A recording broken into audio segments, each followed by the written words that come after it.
later than I wanted to be. That's fine.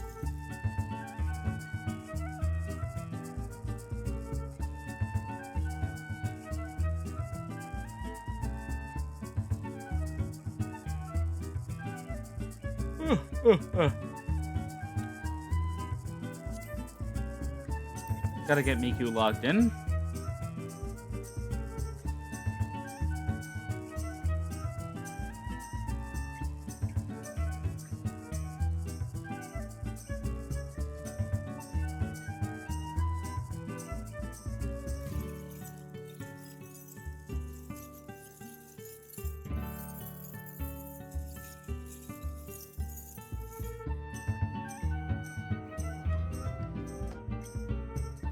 Okay. Hold on. I need to check this real fast before we go anywhere. Quartz coupling.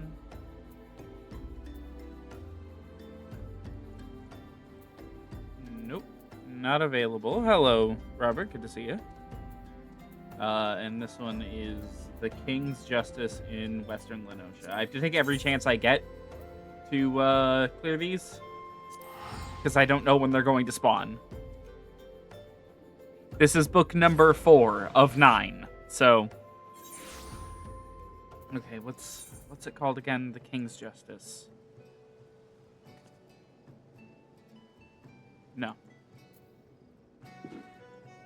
Oh, goody, it's firework time. The sky will be exploding tonight. I have no say in this. Okay. Well, now we can just get started with the stuff I was planning on starting us with anyways. Which is monk quests. Hold on. Yep, Goldsmith Guild. We have to do the level 40 and 45 ones, so this is about 3 of them. I also need to set aside time for the ninja quests tonight, so otherwise I can move forward on neither of these classes. So it's rather unfortunate. This isn't where I need to go for monk anymore.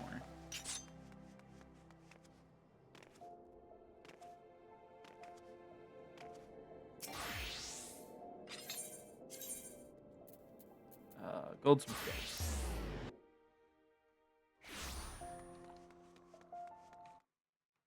You know, it's just occurred to me. I didn't actually... Okay, good. Mic is working. Okay, hello, Eric. Ah, dear Miku, so good of you to trouble yourself to come. Normally, I might be cross, but my spirits are far too high just now. And it is you I have to thank. I speak of the data you procured. It's simply marvelous. You have a true gift for grunt work, my friend. Oh, I want to punch him so bad. I wish I had 100 more assistants like you. I have been in this field for a very long time, and I have been alone. Ever since that unfortunate mold tea fungus culture incident sparked my passion for research. I regret nothing, Miku. Save, perhaps, having to share so wondrous a world with souls as unlearned as yourself. I want to kill him. I just want to kill him. I just want him to die. Is it too much to ask? Is it too much to ask for Miku to punch him so hard his bones turn to dust? Please? Still, your performance has not left me completely bereft of joy. It is rewarding to think that my instruction has guided you to such success. It hasn't. There, how was that? Shall we dispense with any further pleasantries? Very good, then. I have made yet another career-defining discovery while pondering which battleground to measure next. Eorzea is home to numerous locations where Aether is in an intensely chaotic state, yet which never played host to any war. My hypothesis was that such flux in Aether was indicative of a past battle, and all my research was predicated on this. But turn the theory on its head, Miku, if your mind is able. What if the people of the past chose areas of roiling Aether to hold their battles? I have already sent the simpleton monk to take measurements at the fine sand banks. As you are doubtless aware, this lies beyond the border between Alamigo and Gridania, and was the stage of the Autumn War. You don't punch him just because that proves you could be better than him without violence. But I want to kill him. Ask that you find our monk friend and collect his aetherometer. Manual and tedious, yes, but he has an early make of the device that is unable to transmit data. I gather the numbskull is in Little Alamigo in southern Thanaland by this time. You think I ask much of you? False, I ask more. Your other task is to travel to Snakebolt and South Shroud, and there take measurements with your own aetherometer. I will continue my research here in your absence. Mind you, if you care to know aught at all of the Autumn War and the fine sand banks upon which it was fought, I will gladly enlighten you. You need only ask. Oh, I want to kill him so bad. Wittergelt, do you need to be standing in one of the weird tunnels?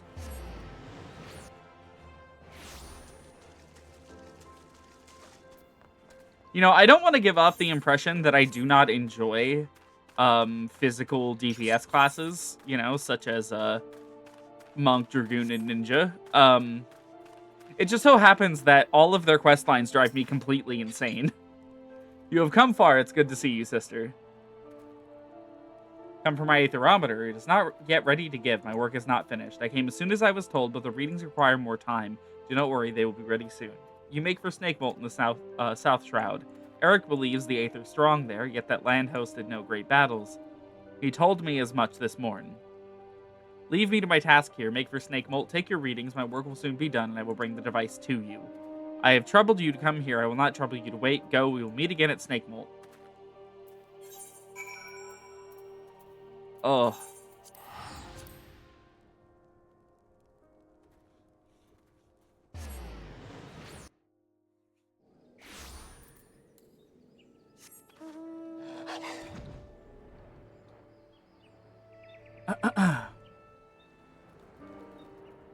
Yeah, I've, you know, I don't want to spoil anything that we're going to be working on with the Bravura in the future.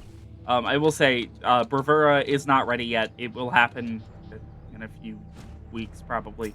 But, I've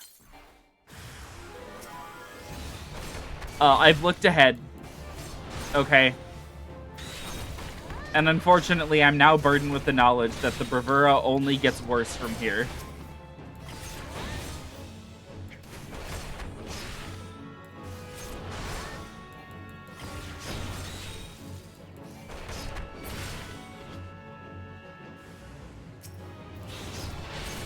Oh, hey.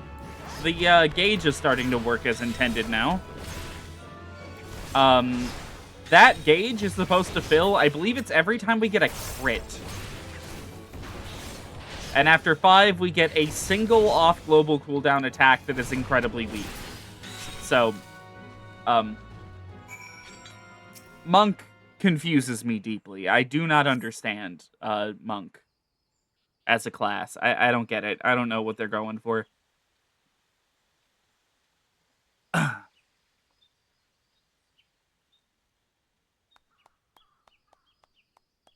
Oh. Hello.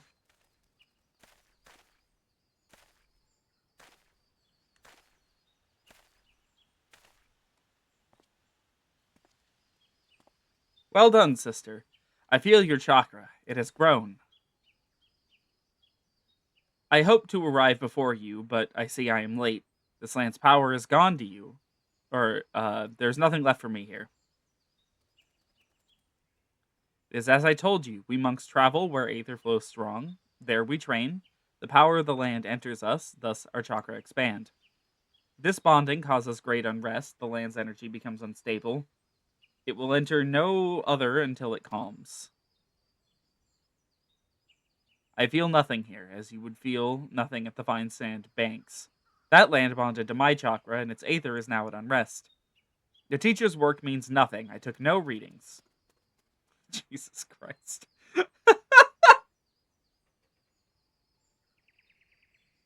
Oh, yeah, Eric's thing, yeah, I just bullshitted it. I didn't do it.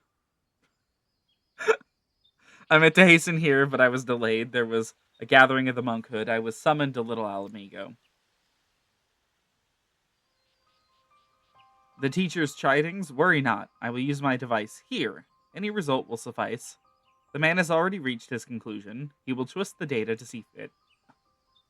It is a sad existence to sacrifice all for truth, yet unable to truly know when one sees it. Speak not of this to him, sister. You see both our aims. You know mine to be more worthy.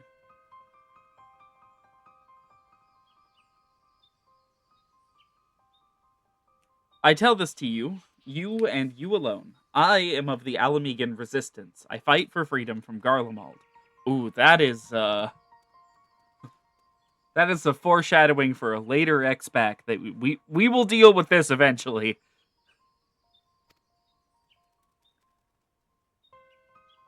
I escaped the occupation. I have come here to fight, to gather allies and weapons. But these lands sadden me. The people have forgotten. Alamigo is a distant memory. The resistance here is small. They aid where they can, but it's not enough.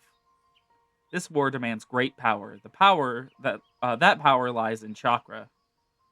The teacher is not an evil man. No, I disagree. But he thinks only of his work, not the suffering of innocence. His knowledge can be used for good. The battlefields, they can turn the tide. The chakra of many must be opened. If this way is lost to me, no, I will have this power. I must. To end an end to oppression, an end to starvation, Alamigo will be made free. I will see it done. Forgive my speech. It is a matter close to my heart. I will give you my device, but I ask you say nothing of this to Eric. I beg you, sister.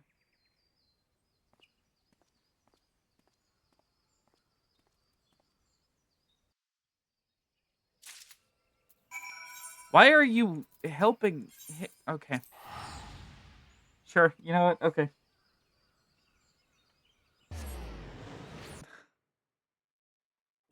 I just don't understand why we were helping Eric and not, like, I don't know, bullying him and giving him a wedgie or something. Killing him. Making him feel really bad for all the shit he says ever. Every word that comes out of his mouth is foul. I trust you have returned with both of my aetherometers. Please tell me you fumbling dolts haven't managed to damage either of them this time. See? Exactly what I'm talking about. The man is evil. The man is evil and we need to kill him. All looks to be in order here. These readings from your device, they look promising. Very promising indeed. I dare say this data may yield revolutionary results.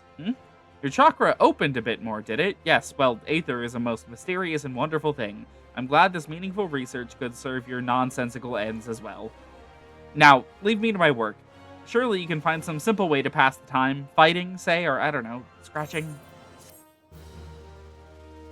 I just hate him so much. I just hate him so much. Yeah, if I remember right, this ability that we have gotten, Howling Fist, yeah, delivers an attack with a potency of 100 to all enemies in a straight line.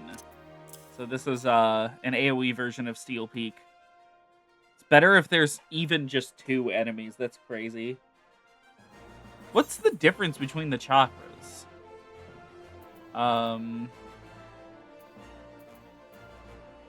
Opens a chakra. Up to 5 chakra can be opened at once. Opens all 5 chakra when used outside of combat. Triggers the cooldown of weapon skills. Conversely, execution of weapon skills triggers the cooldown of this action. And in Spirited Meditation, opens up a chakra. Opens up all 5 chakras. This is the same button. Sure. Why would I ever hit this one over this one or this one over this one? I feel like I don't understand. But okay, sure. Sure, whatever. I just really don't get this class. It doesn't, nothing about it makes any sense to me at all.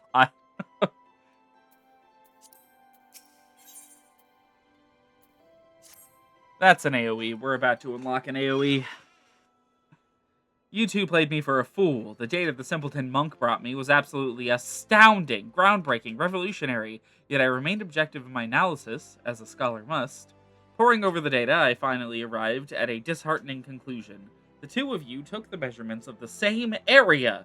The values were near identical, equivalences mocking me as I struggled to reconcile them. I could neither sleep nor eat, lest I waste time not drawing nearer the truth. And for what? Tell me, what is it you two were doing in the field?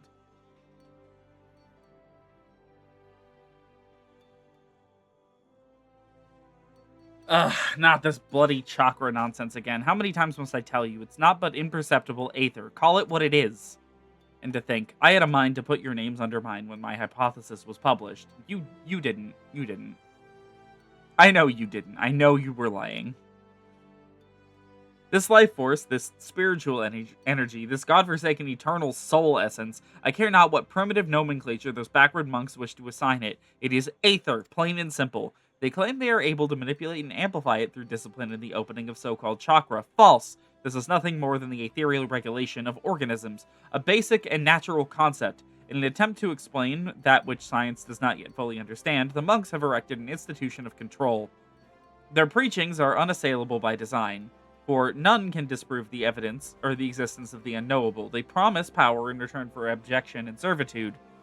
Control and power indeed, only that of a man. Or only that of man. It is the very essence of a religion, and should be treated with contempt, as all religion should. Jesus Christ. I mean, I could have told you he was a Redditor, I just wasn't aware it was r/atheism. Aether resides in all living things, as do natural mechanisms with the capacity to regulate it. This is simply life, not some mystical supernatural endowment. I concede, of course, that the heightened mental faculties of man allow for the potential to gain conscious control over those mechanisms. Indeed, it would appear that you and the simpleton monk have already achieved that end. The indiscretion and impertinence of youth.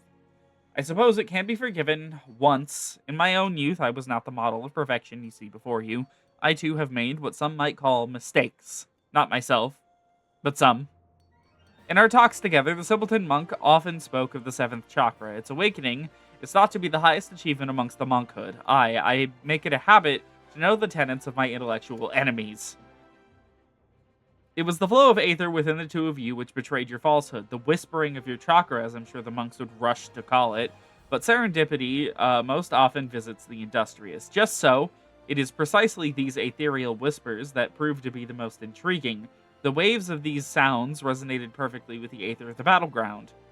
I can see by your vapid expression that you are missing my point. Allow me to spell it out. It follows that if one were to visit a battlefield with a certain ethereal wave amplitude and frequency, it would resonate with one's own aether. This is a phenomenon responsible for the initial opening of your own chakra. I can't believe I'm being reduced to speaking in these terms. It stands to reason that for any ethereal wave, there may be a location that will resonate with it. Think of the implications, Miku. If the seventh chakra monks speak of truly exists, then so too must an ultimate battleground to bond with it. The concentration of aether in such a place would be unlike anything ever recorded.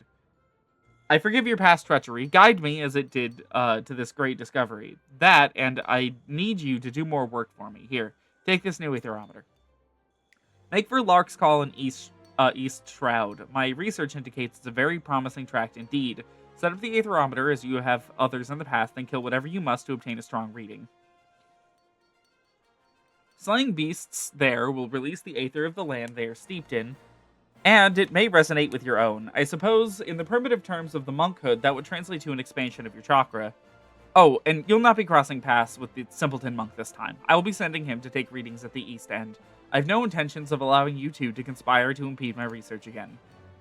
If you care to know more about the events that have transpired in Lork's Call, I suggest you pay a visit to your local library. East End, on the other hand, is a fascinating subject of which I never tire of speaking. Ask me about it anytime if your curiosity ever gets the better of you. I won't be talking to you, Eric. Thank you. He literally does. This guy would be firing off slurs if he were allowed to, okay? This man is like, okay, look, okay, I spent maybe about a month looking at Reddit occasionally, wondering, like, You know, maybe this is the subreddit, or this is like the social media thing that I can like switch to looking at in my spare bored time. And I shit you not, every single person on that website acts like him. Everyone. They're either posting like 40-year-old memes in 50 comment chains under every post, or they are talking like that to people who are just asking like a question. It's insane. I hate everything about that website. Excuse you.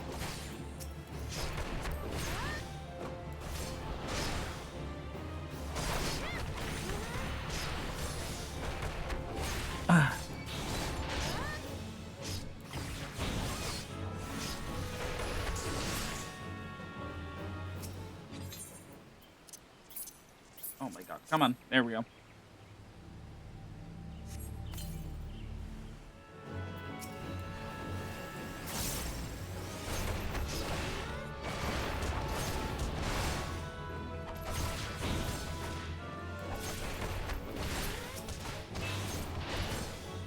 Hopefully this quest will be, like, short, I guess. So I do also still want to do a Crystal Tower raid tonight. That's gonna be, like, the main thing we're aiming for, is more Crystal Tower. Now, the fact that this gauge with, like, this dog shit-ass ability tied to it fills up on RNG is so dumb.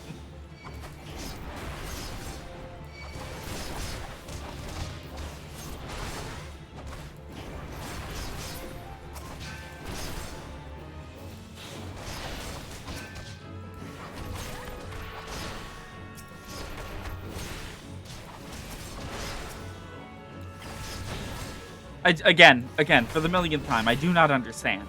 I just don't get Monk. It just doesn't make any sense to me. I'm not looking for an answer to a specific question. Most of the time, I had to spend checking my friend who's on there posting something new. Whether he had someone call him a sheep for daring to have a common opinion. Oh my god, I hate that website. I hate that website. The problem is I just hate all social media websites now. I hate all of them. The only ones that I actually use, like, that you could maybe call social media are Twitch and YouTube. And I don't know how much YouTube counts. I guess it counts. Kind of. Very much look forward to the readings of both your and Widar-Gelt's Aetherometers. What's this? I've already finished. Then what are you standing here for? Come. I should smash this thing on the floor. Actually, I should just beat you to death with it, Eric. Amazing. Simply amazing. And your soul crystal, it's glowing more vibrantly than ever before, is it not? I'll begin my analysis of the data with all haste. You've come to be quite the model pupil, Miku. Would that I could say the same of the monk, simpleton. I can see the feeble gears turning in your mind. Come, there is no need to feel shame at your ignorance. If you wish to know what has transpired, you need only ask. I promise to use small words. I hate him. I hate him so much.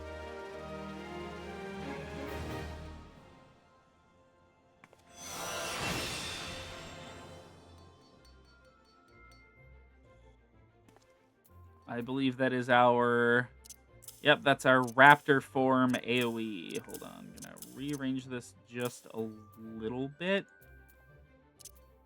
You know what, actually, I'm thinking like this. There. Simpleton Monk asked that I send you his way, should I see you. He waits for you at Little Alamigo in southern Thanalan. Surely you see Widar-Gelt for the danger he is.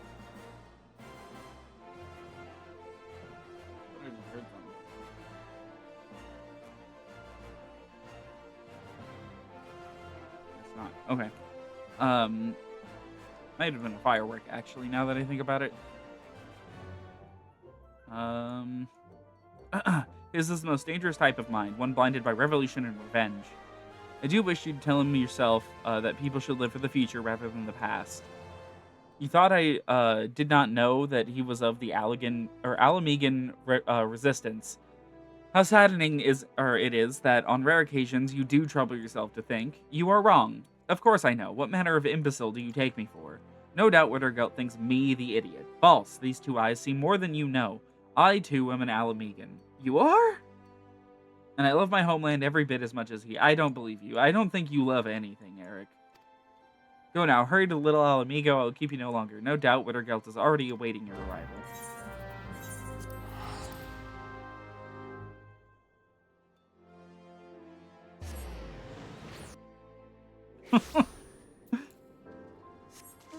I just hate him so much. You know, like, maybe the monk quests would have been fun and interesting if they weren't stapled to the most hateable NPC in the game. Second most hateable NPC in the game. There's one more. We might be meeting him tonight. Oh, God. You spoke to Eric. Do not lie to me, sister.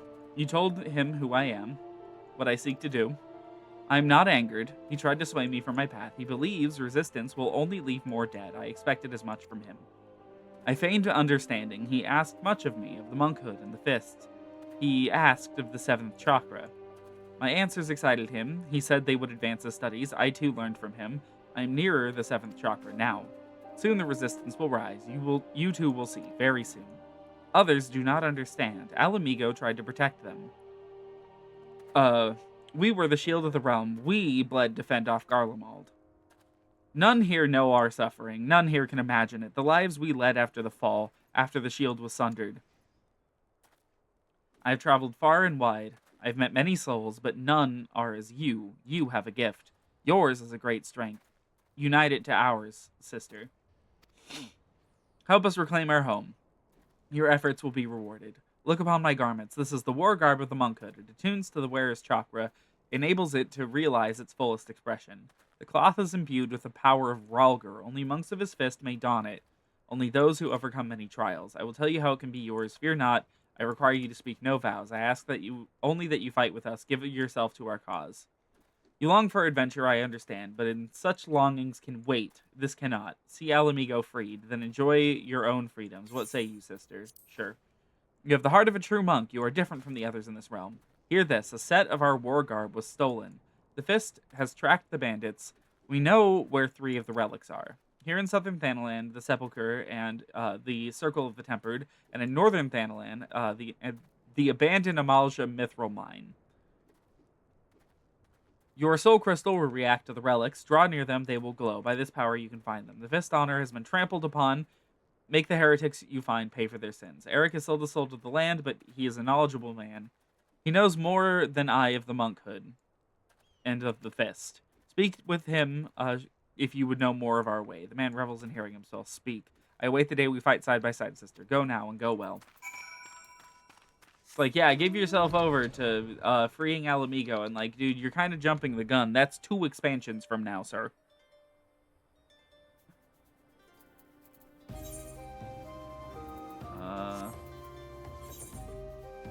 Circle of the Tempered. It's here. Oh, I had to come here recently for, one of the books sent me here. There's an enemy up here. These guys, they only spawn up here.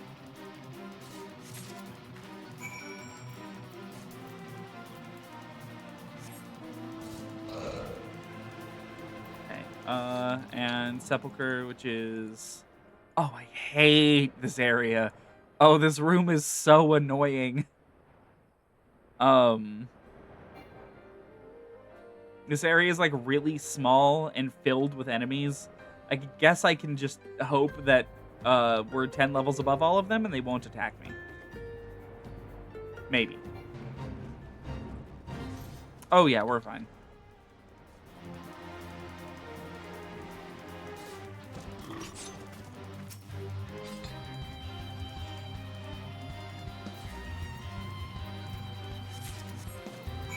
And Northern Thanalan. First time we've been here in a while, actually. Northern Thanalan is really like a barely used ARR map, honestly. Like, very few quests actually send you up here. Even though it's technically the final area, I think. Yeah, Castor Meridianum's right here, so this is the final ARR area, technically. Okay, just, like, don't look at me.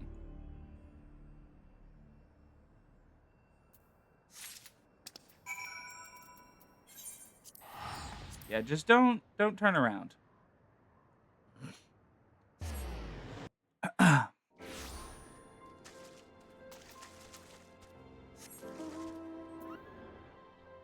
Actually, now that I think about it, most X-Packs barely use their last map, so you've returned. The first 3 relics are yours, and now the fist is located in the 4th. Uh, there's a Keycurn merchant who deals in contraband. The 4th relic is among his wares. Hurry to Lower Lenosha, find this Keycurn, take back what is now yours by right. Yeah, unfortunately, all of this gear is piss yellow, so it looks really bad.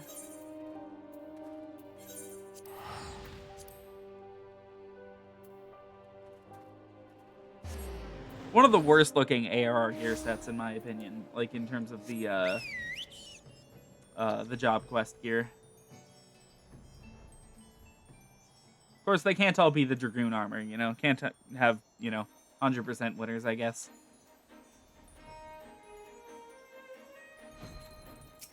Hello, give me what you have.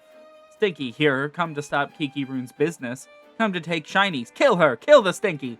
Literally just for talking. Just for saying hello. Okay. Oh, there you are.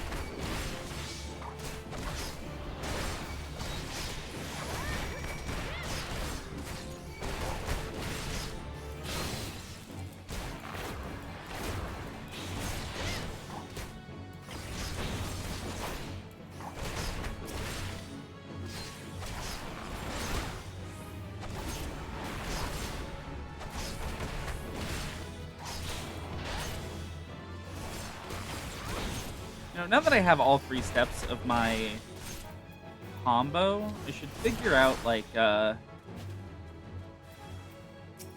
Oh, hey. Hello, Momulja. Actually, hold on. There we go.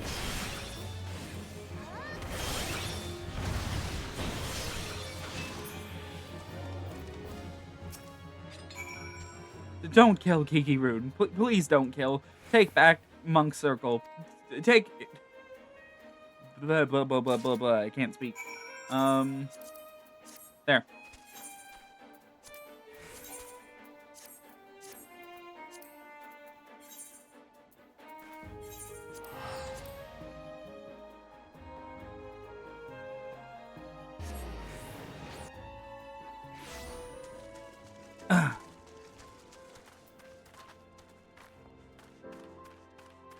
The, like, half-committed Miku sweater outfit is bothering me. There. It may not fit Monk very well, but, you know, it's better than what I was wearing. 4th relic is now yours. You have done well, sister. But know this. There's another relic. 5th and final piece. It will be yours. A gift from brother to sister. Given on the day Alamigo stands free once more. Oh my god. That day is not near, sir. Eric sent word not long ago. He claims his revolution has begun as well. He has made a grand discovery and is now setting it to paper. I look forward to his work. With it, we will know all we must. The day he finishes will be the day Alamigo is reborn. Return to him now, sister. Ask yourself when that day will be. May Ralger watch over you. Okay. There was no reason to send me back to talk to the stinky evil man. But sure.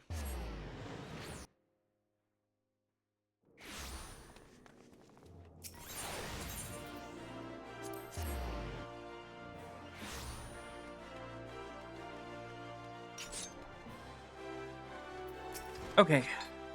I'm afraid I haven't the time for you now, Miku. I'm penning my thesis based on ethereal data you and the Simpleton collected. There have been significant developments since last we spoke, or rather, since last I spoke and you stood before me with that ever-vapid expression. Yeah, I zone out whenever you talk to me. Soon, I will complete my work and present it at a conference of my peers. Surely you can pass the time. Until then, punching and kicking and pursuing other monkly interests, yes? Go do that then. Okay, well.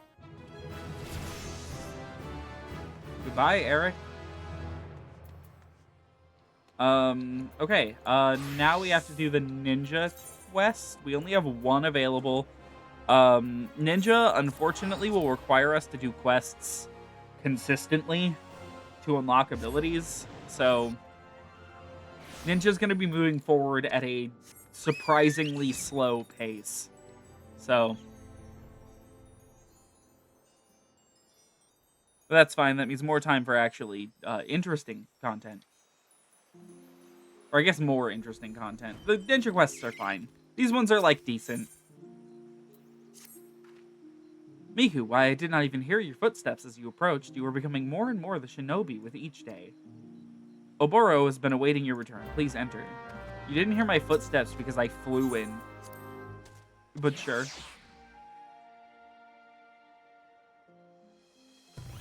Suppose I should give them some credit that was written before. Oh.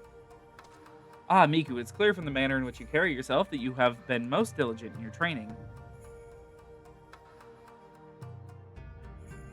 But you are not the only one who has mastered the technique imparted to you. Behold my Eorzean bow, perfect in balance and form. Now it is time for your next lesson. Watch carefully my hands, Miku. With his mudra, the shinobi can summon the energies of the earth. Kai, or Chi? I guess it's Chi, because they're based on Japan. I'm just so used to Kingdom Hearts. In our tongue, etch its form in your mind, and I shall show you how to employ it in battle. Okay, so Ninja's a really weird class. And we're about to start experiencing that weirdness. The thing about Ninja is that it comes with these abilities need to be combined dynamically to get different like ending abilities. And there's also a third one. So they have a lot of combinations, and they all do vastly different... Oh, okay. They mostly just deal damage, but they do it in very different ways. Chi, or Earth, marks the second mudra you have learned. With this, you are ready to begin the next phase of your training. It is through the combination of mudra that you will find new techniques. The first technique I would impart on you is Raiton, the lightning release. When heaven joins Earth, lightning will flash and thunder will roll. In other words, form the mudra 10 followed by Chi, channel that energy forward, and bolts of lightning will surge from your hands to strike your foe. As this is a more formidable technique than the Fuma Shuriken you have wielded thus far, which by the way we are never using again, I have taken care to reinforce the Mokujin outside the storehouse. Strike it with Raiton and I shall observe. Also worth noting, not all combinations result in something. So for example, if I hit the same one twice, it turns into this and we get a bunny. And it publicly shames us in front of the rest of the party that we fucked up.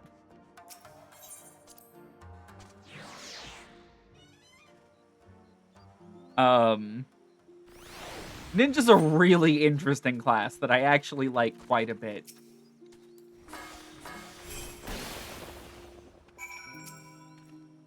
Very well, now recall what I said during our first lesson. Techniques at your disposal are created not merely by which mudra you form, but also the order in which you combine them. When Earth joins with Heaven, the skies will rain fire and ash. In other words, form the mudra Chi followed by 10 and channel those energies forward, and searing hellfire will engulf your foes. But be forewarned, these techniques require considerable exertion of your spirit. After performing one, you'll observe some time is required before your mind settles and you're able to wield another. Now demonstrate Katori for me. In the Mokujin over there. Or Katon. Sorry, my monitor had like a smudge over that. Yeah, Katon. In FF16, when I was being like, oh my god, the ninja guys are doing, like, abilities that I recognize. These are the abilities that the ninjas in 16 do. They hit you with the FF14 ninjutsus. Splendid, your grasp on fundamental mudra combinations is firm, but knowing the how of the technique is only the beginning. You must also understand when to employ it. Chunin is our word for a shinobi who has attained full mastery of the two mudra techniques. In our tradition, when a student is deemed by his master to show such potential, she is led to a waterfall outside the village to conduct intense training. I cannot take you to Doma, of course, but my maps tell me of a place in Upper Lenosha that should suffice. Fool Falls. The name is less than auspicious, but it'll have to do. Meet me there and we shall proceed. Yeah, no, you do look like, as Eric would put it, a simpleton in front of the whole party. That being said, they are rewarding you by showing you a cute bunny, so Oh. Oh, there is just no way to get there, huh? I guess we have to go to Aleport. That's probably the closest.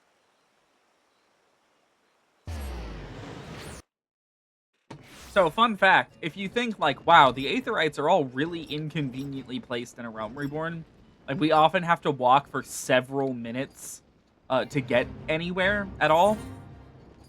Um, there's a reason for that, and that's that this game released on the PS3 somehow. So the first two expansions, which were available on the PS3, uh, God, they just ended up fucked. Hence, there is no Aetherite on this half of the map. There's a few Aetherites later on that will have, or maps that'll have one Aetherite total on them, and we will be feeling that.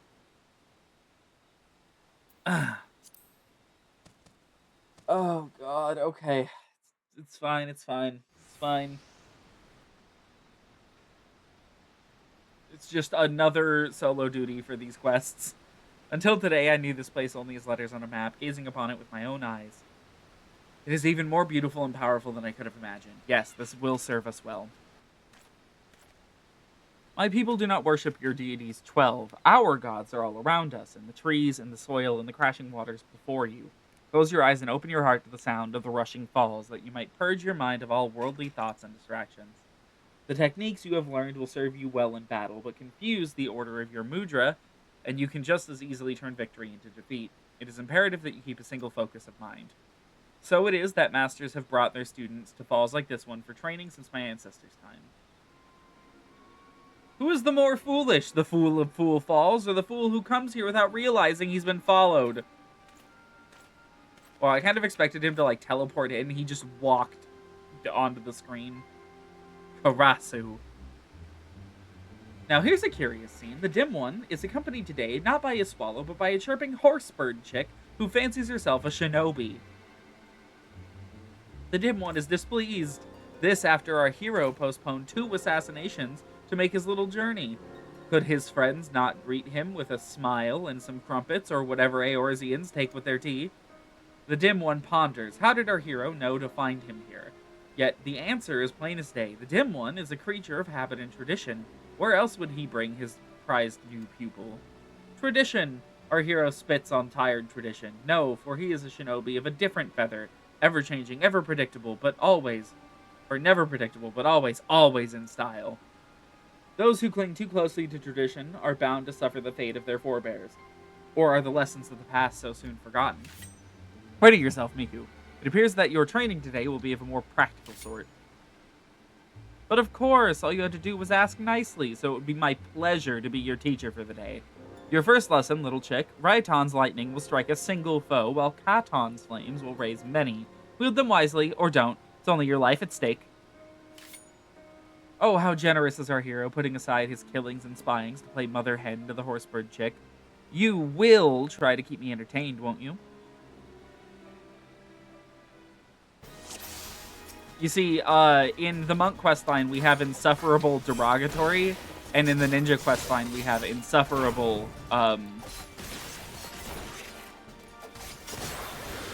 endearing?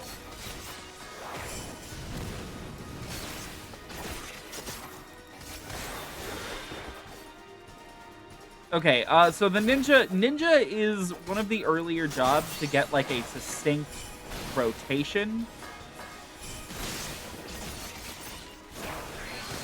And it's, like, starting to form here.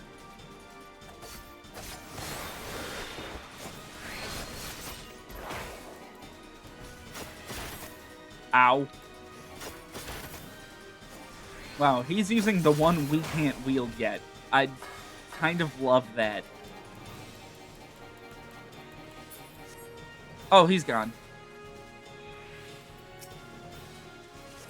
To make the, to anyone who's, like, watching this and being like, how the fuck do I do this? I think it's, like, probably best to keep in mind that, Ninja's strongest attack is the lightning. For most of its existence. So your goal is to use Mug and to use Trick Attack if you can.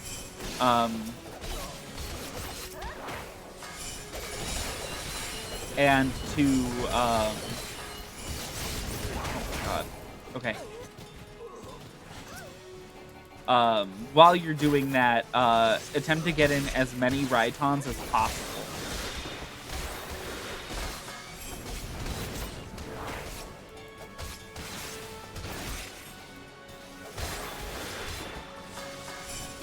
This means, of course, paying pretty close attention to your recast timer. Using them the moment they come up isn't always the best idea. But at the same time, you need to be using them so that you're not losing casts. It's kind of a tricky class, in the way that it currently exists.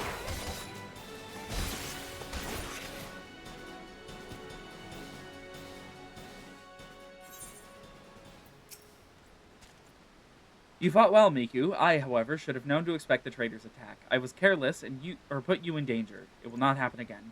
It appears that Karasu has taken an interest in you, and I fear this complicates matters some. Let us return to the docks. There's much I would tell you. Okay.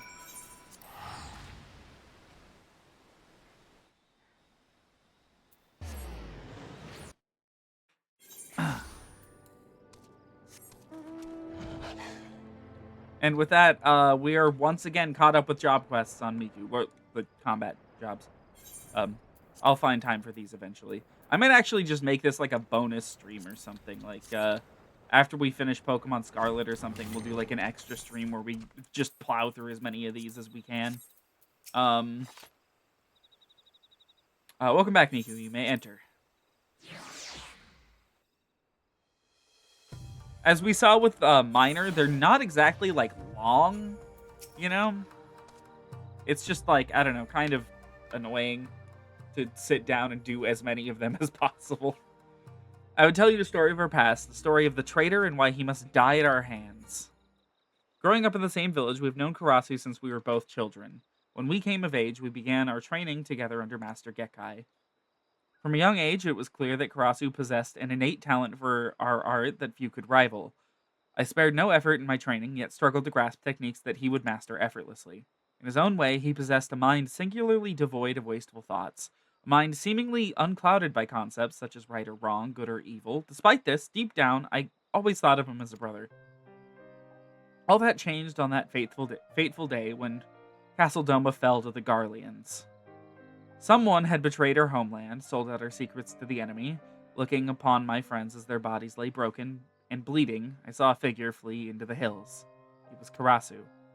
Were I younger, more naive, I might have pushed Karasu as he fled, or pursued Karasu as he fled, in an attempt to reason with him, but it was clear that this man, this demon, was no longer one of us, if indeed he ever had been. Even Master Gekkai did not survive the slaughter. Did Karasu bear him some grudge, or was it merely a student's ugly pride? For our master's fate was the grisliest of all, his body mangled, his once proud face shattered beyond all recognition. I once held out hope that if I crossed blades with Karasu in battle, that I might understand something of what made him do those horrible deeds, yet each encounter only raises more questions. One thing is clear, however, Karasu could have killed us back at Fool Falls had he seen fit, and yet he chose not to. It was as if he were testing us, testing you. Needless to say, this does not change our mission. For his crimes against Doma, Karasu must pay with his life. And yet, his thorough knowledge of us and our art puts Tsubame and I at a grave disadvantage. But you, Miku, your thoughts, your movements are still unfamiliar to him. Yes, your presence might just serve to break his focus and afford us an opening. Yet to accomplish this, you must become stronger still. Promise me that you will not let up your training. And there we go. This counts as outside. I can bring my chocobo in here. Okay. Sure. Anyways, we're off to Mordona. We will be continuing the Crystal Shower raids. We're going to see how long getting through the second raid takes. Chances are we're only doing the second raid tonight, and then we're going to work on the inter-society quests that wraps up all of these guys. So, and I gotta tell you, Okay, I gotta tell you guys. Um,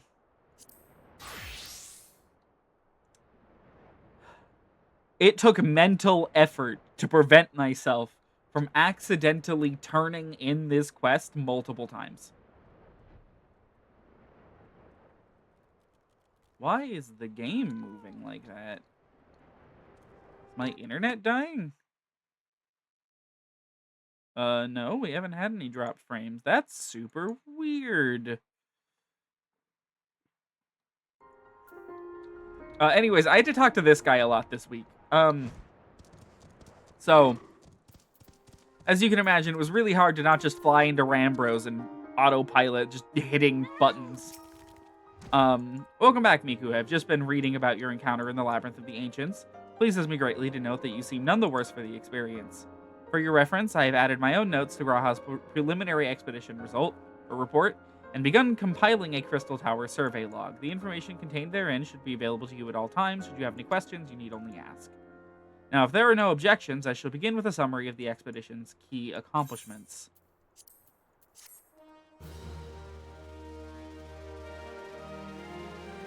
The next world ender, everyone disconnects. Horrible, horrible fate.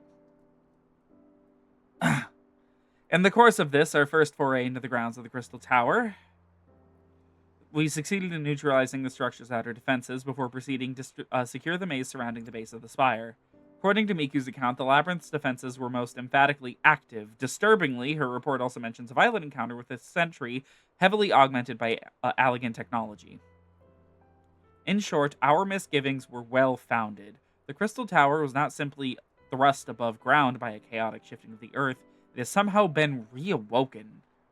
If, as seems increasingly likely, the tower's secrets should prove too dangerous to share with the world, we'll have no choice but to contain them.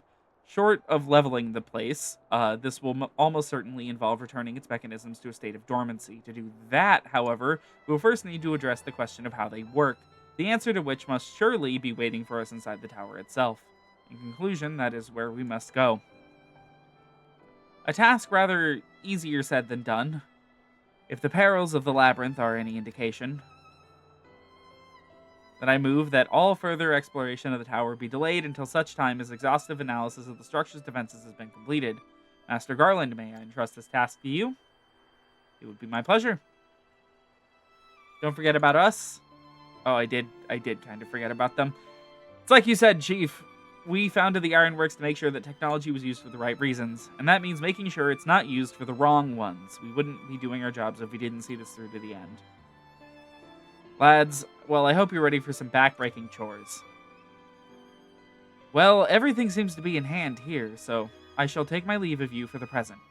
If I am to witness this valiant tale unfold with mine own eyes, I must needs hone my martial skills ere we ascend the spire.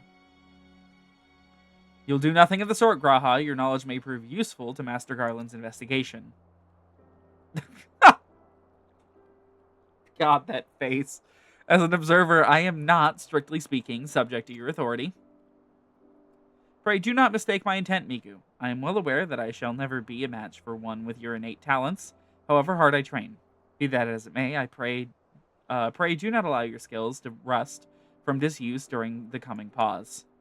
We will need you fighting fit if our subsequent forays are to prove as productive as this one. Mark me, we have not yet caught more than the briefest glimpse of what time has obscured. Soon, however, we shall cast off the veil and gaze upon the glory of the Allegan Empire. And with that encouraging thought in mind, it's time to bring this assembly to a close. Let us all focus on the tasks at hand, that our next expedition may begin all the sooner. Meeting adjourned. Okay, so that's the end of the first patch of these quests, I suppose. Oh, nope, we get one more cutscene, of course. Oh my fucking god, you.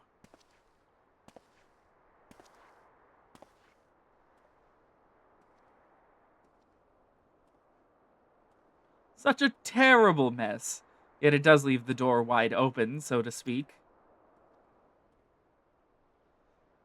One cannot help but be impressed. I'm beginning to understand the reliance you place on adventurers, old friend.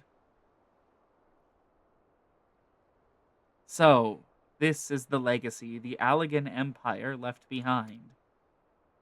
My readings are correct. The energy source waiting atop the tower is a match even for the Ultima weapon. Nay, more than a match. A new toy for me to play with.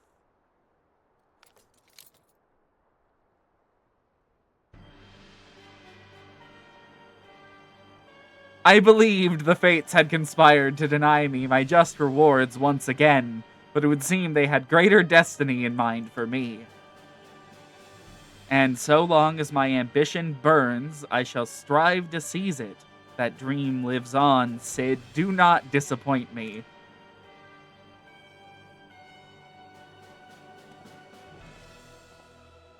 So, if you will remember, during the course of the Praetorium, we had to fight 3 bosses, one of which was like a random giant. The third one is, of course, Gaius Van Velzar. The middle one was a dude in red armor that he could not see out of because there was like a dragon head, and the dragon head's teeth were in the way of his face, and he could not see. And he kept blabbing on and on at Cid about how much Cid was better than him. That's Nero.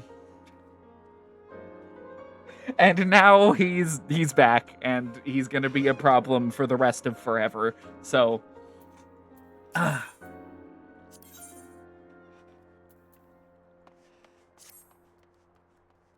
you know, just a reminder, because it has been like 10 months since we were in the Praetorium.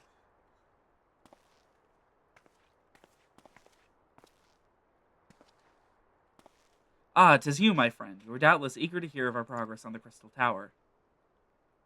Excellent. I'd be disappointed to hear otherwise. Of course, disappointed is the word of the day, I fear. I'm ashamed to say that there's nothing worthwhile to report. The suns continue to probe the labyrinth of the ancients, and every day brings new discoveries. Alas, the same cannot be said of the Crystal Tower proper. We've not been able to set so much as a single foot inside of it.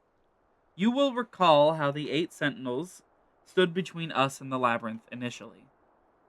In like manner, the entryway to the principal spire, Syrcus Tower, as the Allegans called it, is also protected by technology far more advanced than our own. Cid and I have tried every trick we know, but without success. Frankly speaking, we're at a loss. His full name reminded me of Scala ad Caelum.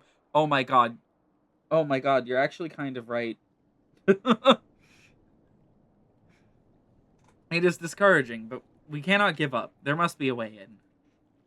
And so the situation stands, my friend. Until we gain entry into the tower, I fear your talents shan't avail us. It will require time that I am loath to waste, but I have a mindset, or to set my people to scouring such ancient texts as we have on hand. Perhaps we can be of assistance? And you are? Be at ease, friends, for we share the self-same goal. I am Une, and my companion is called Doga. We are scholars of the Allegan civilization, sent by the students of Baldesion to assist in your endeavor. Une and Doga, rather unusual names for this day and age, if I might be forgiven for observing, but I digress. You claim to be here at the student's behest, but we have received nary a word of your coming. I am sure you'll not take it amiss if we seem somewhat doubtful. We can only assume that the message failed to reach you due to some mishap. I assure you we are here to help.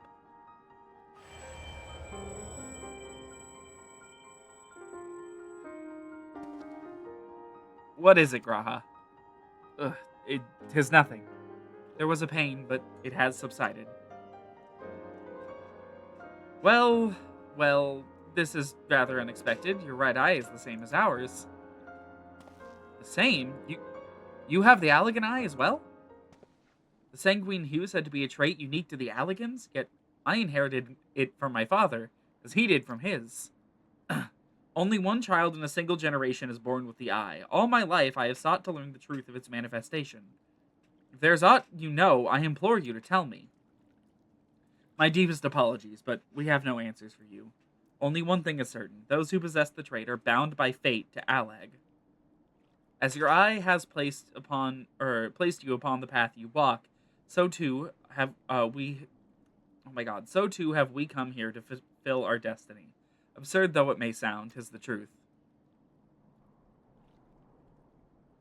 Seems we have naught to lose by accepting their aid. What say you? If that is your wish, then so be it. Rambros, they tattooed the top of your head. That had to have fucking hurt.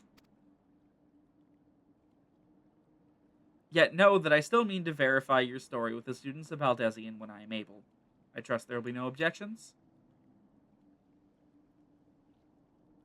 Very well, as of this moment, I name Une and Doga advisory members of NOAA. Without further ado, let us have them examine the Syrcus Tower entrance. I promise you'll not have cause to regret your decision. Miku, I should be much obliged if you were to accompany our new friends to the tower. Biggs and Wedge are presently surveying the 8 sentinels. The 2 of them can show you the way. Upon arrival, pray report to Master Garland. He will brief you on the situation. I shall join you, Miku. With Une and Doga's knowledge, along with your uncanny knack for setting events in motion, I am hopeful we will finally see progress.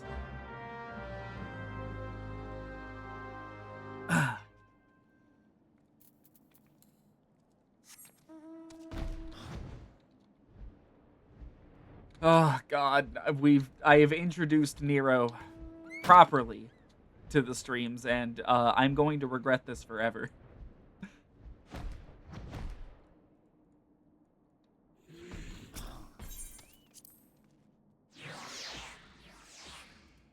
He pops up occasionally in random quest lines, and every single time I'm okay. Every single time I'm like, oh my God, this fucking guy again.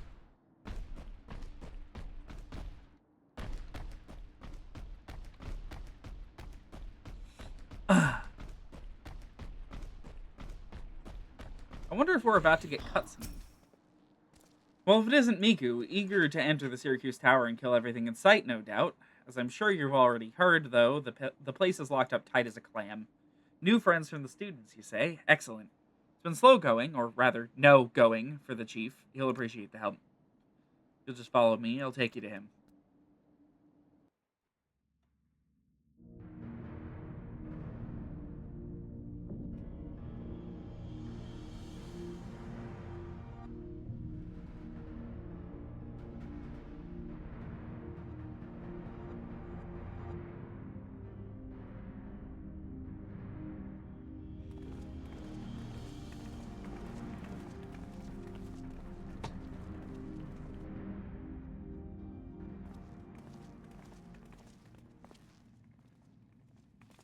Some old faces to lift the spirit, and a couple new ones besides.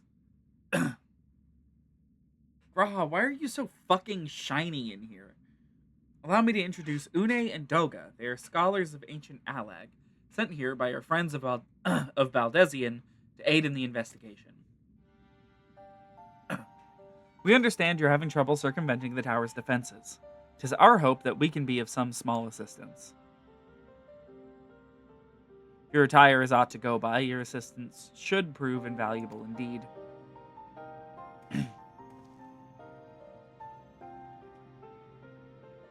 To begin with, let me tell you where we stand.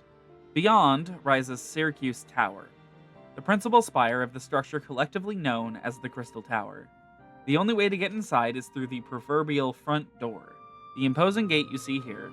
The problem is, we can't get it to open. It's sealed by some mechanism whose workings are an utter mystery to us. Having had no success via more orthodox methods, I went at it with everything from a pickaxe to a Magitech cannon. Nothing so much as put a scratch on it. For a blessing, the gate didn't try to reduce us to ashes like the 8 sentinels, but that doesn't make it any less effective as a security measure. It's fiendishly frustrating in its simplicity.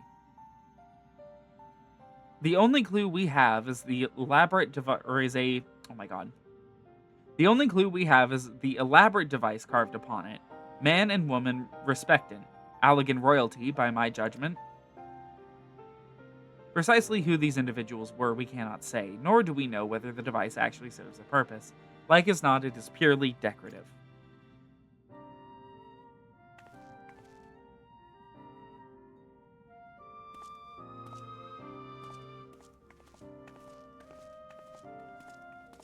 If only there were like some weirdo man and woman that showed up kind of out of nowhere as if to specifically open this door.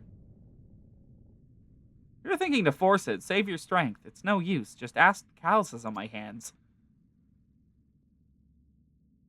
Rest assured, we do not mean to waste our strength. Indeed, why should we exert ourselves when the gate will open of its own accord?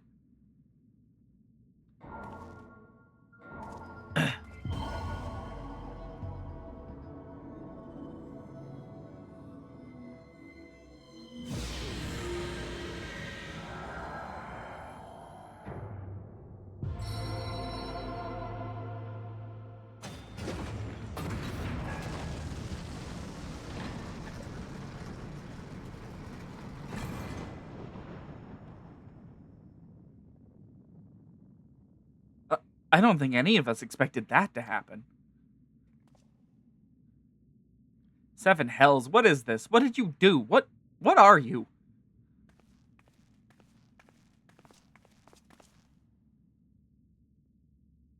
Piercing the heavens, gathering the light, a symbol of mankind's glory and might.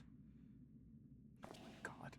Its virtue guarded by gates impregnable, only those of royal blood answerable, exactly as passed down through the legend, I am delighted to see.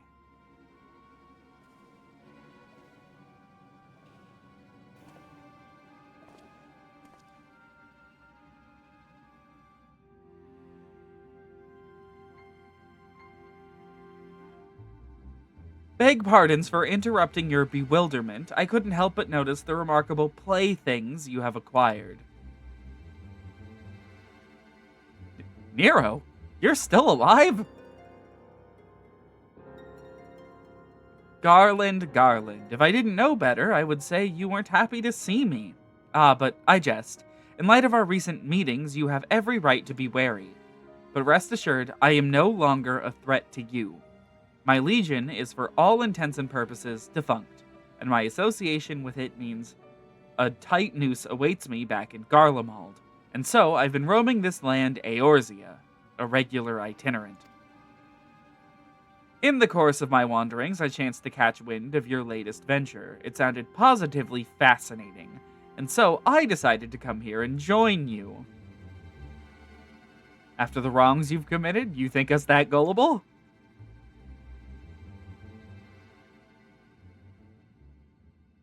If you are suspicious of my intent, 'tis only my just deserts. But I am determined to make amends. As a gesture of goodwill, I will share with you what I know, starting with these two odd characters. As you are doubtless already aware, the Crystal Tower was the symbol of ancient Alleg's might and prosperity. Entry was permitted only to royalty and a select few individuals. According to the records I have unearthed, only royal blood can open the gate. In other words, the Emperor and his progeny were living keys. You mean to say that these two were descended from Allegan royalty? Oh, I suggest nothing so glamorous. To put it plain, they are imitations of royalty, living keys born of Allegan ingenuity. Clones, I believe, is the name your creators gave your kind. Is that not so?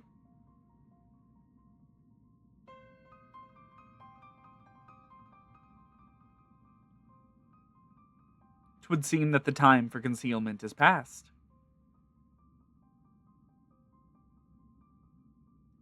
Pray, accept our apologies. 'Twas not our intent to deceive. We simply wished to avoid causing undue alarm by prematurely making what many would consider deranged claims. If it please you, let us return to the Eight Sentinels. There is much and more to tell.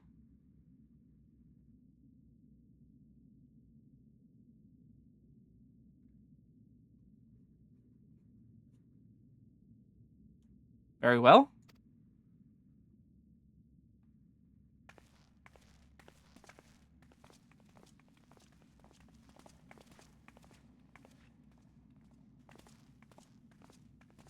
And then we shoot Nero in the back while he's walking away. 7 hells, do you seriously mean to follow us around? Come, Garland, you know me better than to think I spoke in jest. What more will it take for us to be reconciled? A gift, perhaps?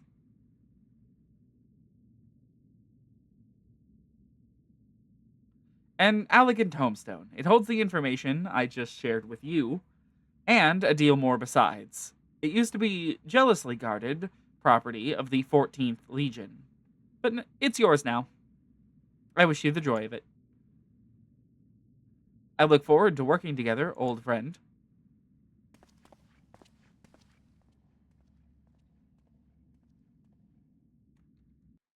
I should be clear. Nero is incredibly helpful every time he pops up. When I say killing him would solve a lot of problems prematurely, I am speaking specifically of the million hours of melodrama this man adds to every quest line. If you are ready to listen, we shall tell you all. As it pertains closely to your investigation, your leader, Rambros, may wish to be present.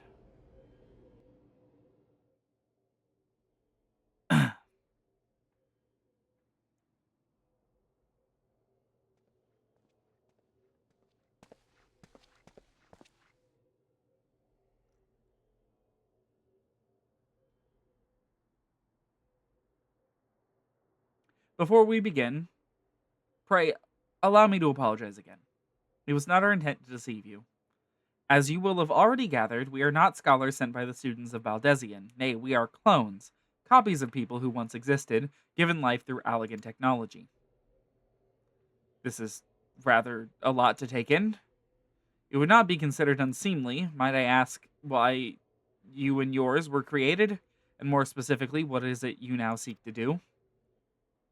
Answering your questions requires we revisit Allegan history. Pray, bear with us.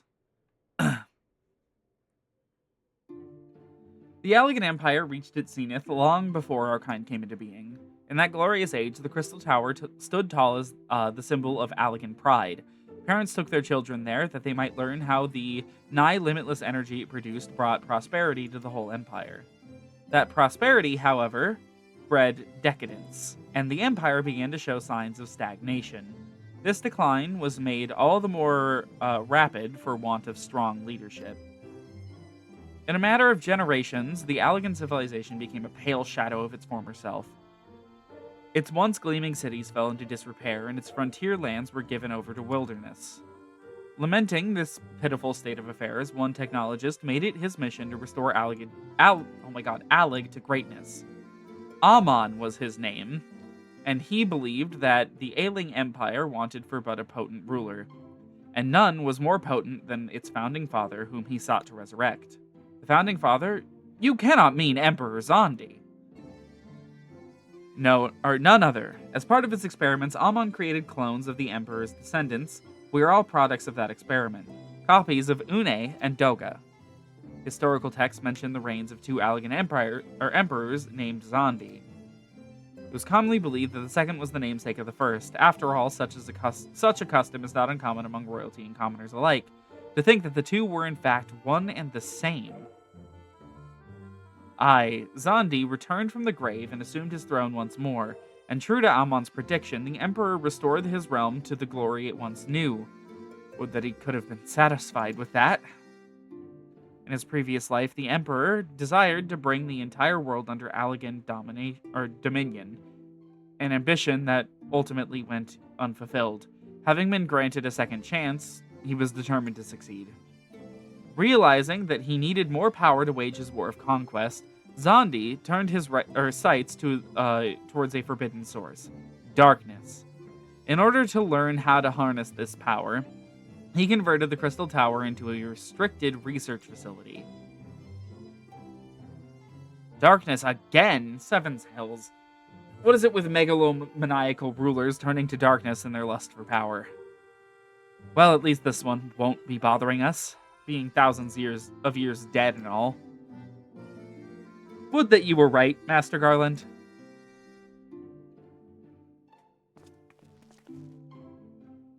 Alas, Emperor Zondi is very much alive. Within Syrcus Tower he still abides, his ambition burning all the more ardently for his empire's collapse.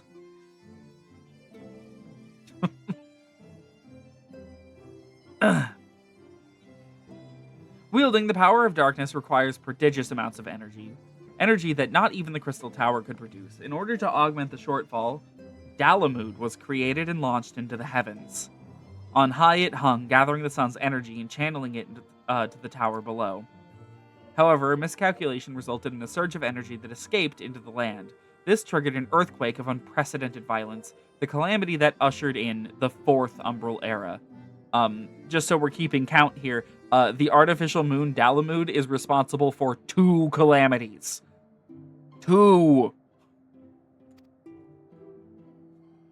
In the blinking of an eye, the mighty Allegan Empire was laid to waste.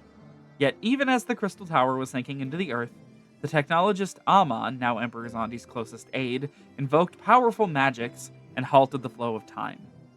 Every soul within the structure, the Emperor included, was placed in a deep slumber. In that state, they were to remain until time was ripe to awaken.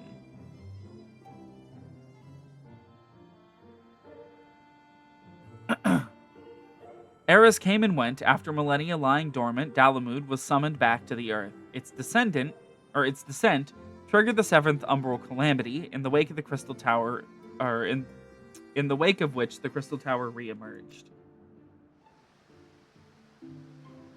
At that moment, Emperor Zondi awakened. In his lust for power, the Emperor consorted with darkness and was seduced by its corrupting influence. Even though his empire is now little more than fading memory, he will stop at nothing to see his ambition realized.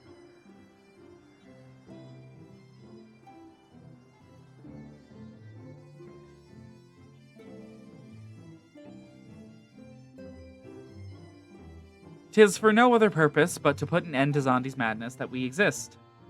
This is the mantle we have inherited from our namesakes, the true Une and Doga. Fearing what might befall the world, the 2 of them sought to thwart their emperor. They gave unto us their will, that we might carry on the mission should they fail. When we came to our senses within the Crystal Tower, we deliberated a course of action, concluding that we alone could not overcome Zondi. We struck out to find a worthy ally. It has taken years, but our search is finally over. 'Tis no ordinary woman who can cut a path through the labyrinth of the ancients. With you as our champion, Miku, we are confident that you can end Zondi's dark ambition once and for all." "Well, that'll teach me for speaking too soon. Setting my chagrin aside, I see now why you knew about the students of Baldesion among a host of other things. You were observing our investigation the whole time." "So what will we do, Miku? The world's in grave danger again, and it just so happens that you're an expert at saving it." "Okay. I guess I'm going inside."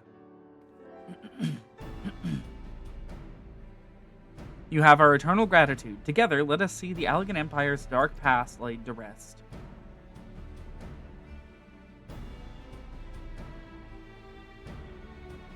It has been our mission to recover the long-lost knowledge of the Allegan civilization, but what worth is that knowledge if it means subjecting the realm to peril? Truth be told, it pains me to think that the Tower's secrets may become lost to us, but the greater good must ever come first. Besides, no quantity of ancient relics can compare to our friends Une and Doga, living, breathing Allegans. And so, I hereby declare a change in Noah's objective. Henceforth, we shall direct all efforts towards sealing off Syrcus Tower. Its dark secrets must never know the light of day. Miku, as you did for us within the Labyrinth of the Ancients, I would have you enter the structure and eliminate hostile elements. Suffice it to say, this includes Emperor Zondi himself.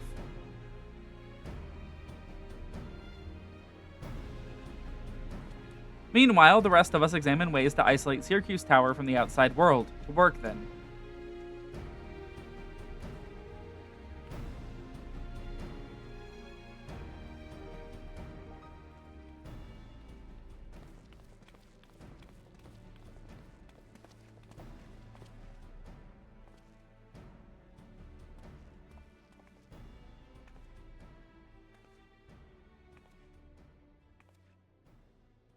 Why did she walk so slow?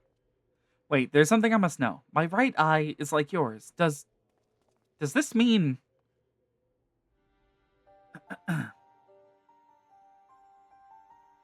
You inherited the trait from your father, you said.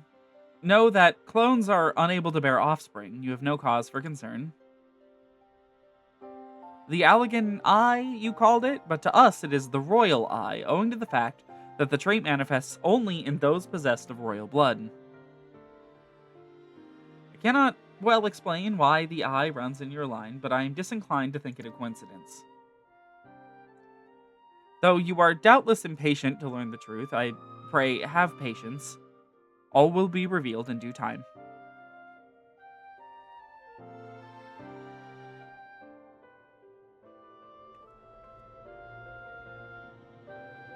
Is that going to give me the pop-up that Crystal Tower can be entered now? No. And another cutscene. Oh my god.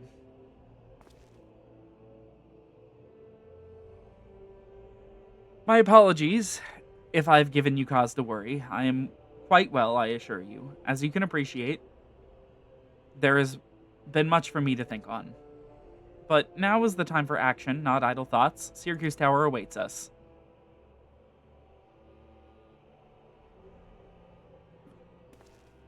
Your task is to eliminate all hostile elements within the structure, Zondi himself included. This will afford us the chance to seal off the facility. May the crystal grant you strength.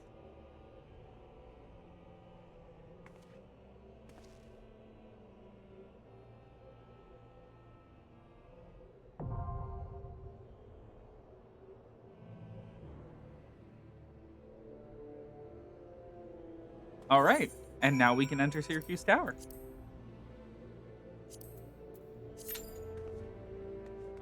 In the meantime, let's get started on the inter-society quests.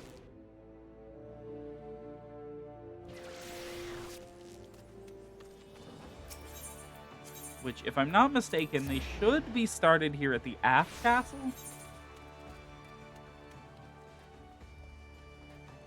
The question is whether or not this guy has it.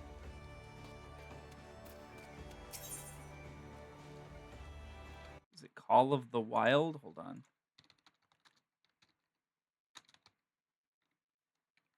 Intersocietal quests. Yes, it is Call of the Wild. Ah, Lieutenant Miku, you've done the realm a great service. On behalf of all the Maelstrom, you have me gratitude. There was a time when even mentioning the notion of peace within the Beastmen would have gotten you laughed out of Limsa. But no more. Your efforts have opened avenues once thought impossible, and you couldn't have come at a better time. We've received an urgent call for aid from the Order of the Twin Adder, but senior services are required in Gridania. One Lieutenant Gavin will brief you of the particulars upon your arrival at the Adder's Nest. Godspeed, Miku, and may Limlayan guide you. Let me just check how long these are. 1, 2, 3, 4, 5, 6. There's 6 of these, and it's one for each of the tribes. So, are these long? No, they're really short. I think these are all just fast epilogues. Miku, what I'd not give to hear of your adventures. Wait. Miku, what I'd not give to hear of your adventures. Oh, I see. What I'd not give to hear of your adventures with the Ixal over a flagon of mead. Okay. And yet I fear with more pressing matters demand our attention today. When you are ready for your briefing, you need only say the word. Your zeal is most appreciated, friend. Allow me to delve straight into the matter at hand. We have received a most disturbing report from our contact in Little Solace, the esteemed scholar of Sylphic mysteries by the name of Voice. I could not make much sense of his missive. I dare say I have seen chocobos with better quillmanship, but it would appear that recent events have struck the fear of the gods into the man. What few sentences I could decipher specifically asked us to contact the Maelstrom and send for you, Miku. It would seem that Master Voice was quite taken with your prior efforts on his behalf. It need not be said that any threat facing our Sylph friends is potentially a threat to Gridania as well. Pray, make for Little Solace and look into the matter that concerns Master Voice so.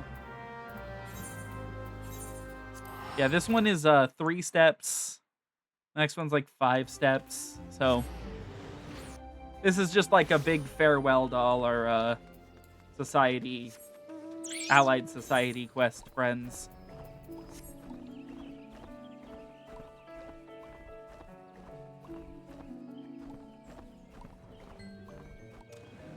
You. God, I was kind of hoping I'd never see him again. What's this? My copy of A Brief History of the Twelveswood has been replaced by a tome detailing 240 variants or varieties of beastkin feces. Why are you still here, voice? Go home. Why, Miku? Whatever are you doing here? I sent for you. Now that you mention it, perhaps I did. What is the matter? What is the matter, you say? A veritable peck of podlings pilfered from Little Solace while I was taking a brief respite from my research. You must help me, friend. Why, were Elder Frixio were to find out this happened under my watch, this one would be entirely unsurprised.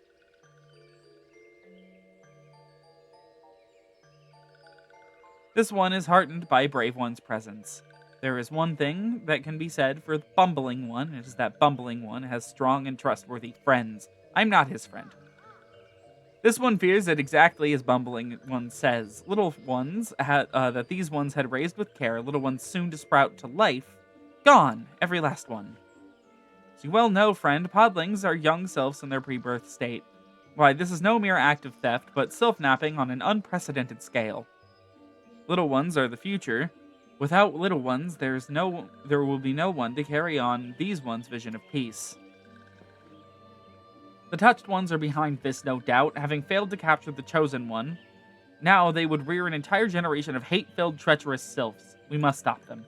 And by we, I mean brave Miku here. You will venture to the Sylphlands and rescue the little ones from the hands of their would-be kidnappers, yes? Yes, you must. Mm-hmm.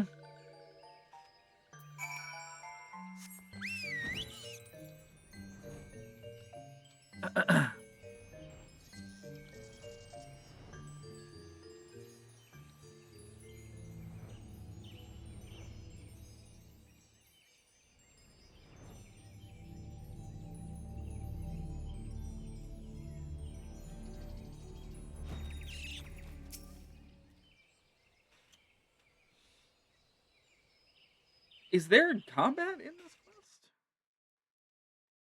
Huh.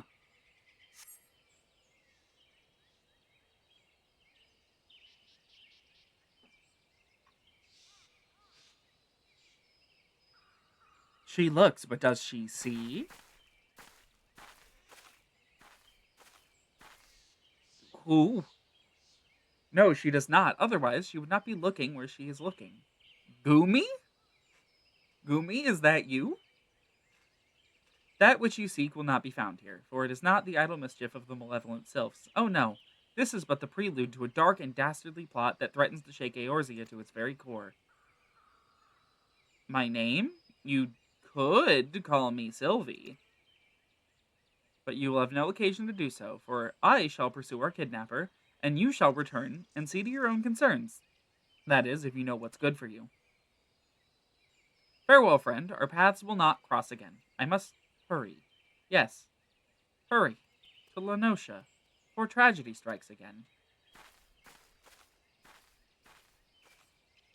That was weird.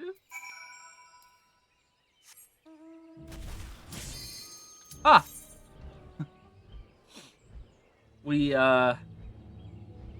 know, this is a good moment for, the tower to pop, I suppose. The end of a cutscene. I have never seen these inter-society quests. I've actually never even done any of them for any expansion. So...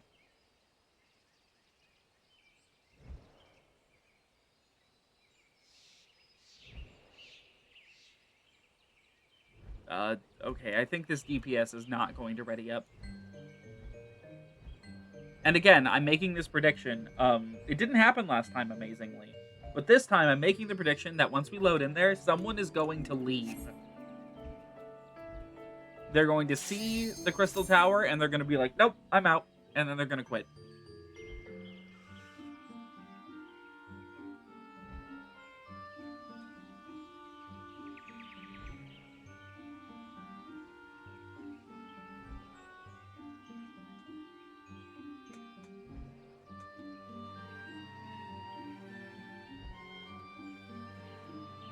Eventually.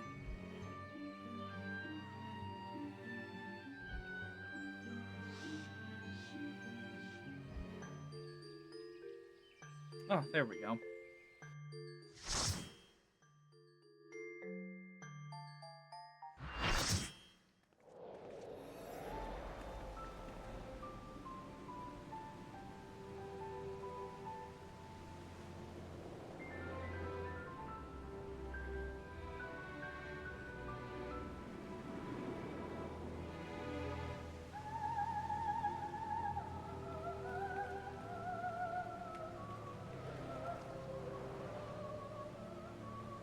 I will say, despite how sick of this place that I am, which I am, deeply, deeply sick of this place, the music's really nice. The music is really, really nice in here. Like before, this is 4 bosses and a couple of trash mob pulls. So, longer dungeon.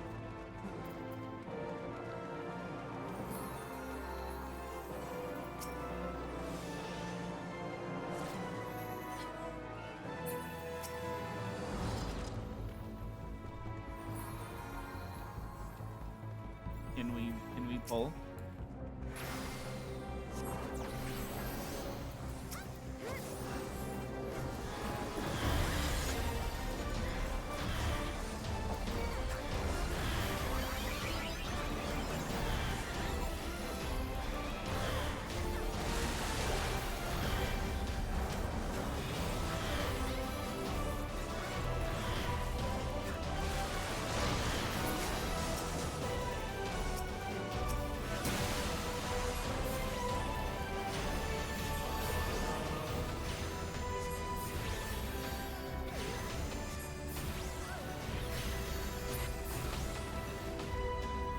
People in the chat are reacting to someone in the party being named Chell GLaDOS, but they are not reacting to Hatsune Miku.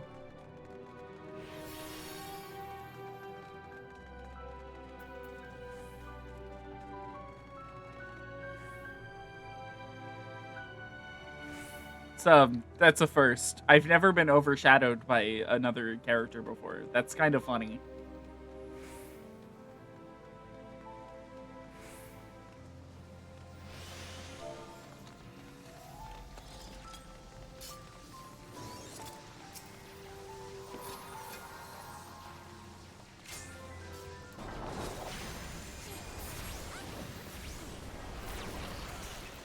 Okay, hold on. My hotbar is like all kinds of fucked up.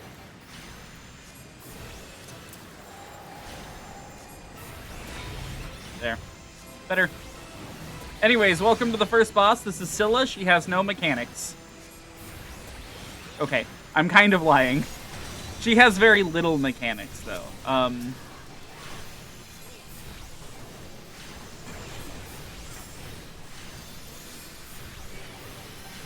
Like, very little.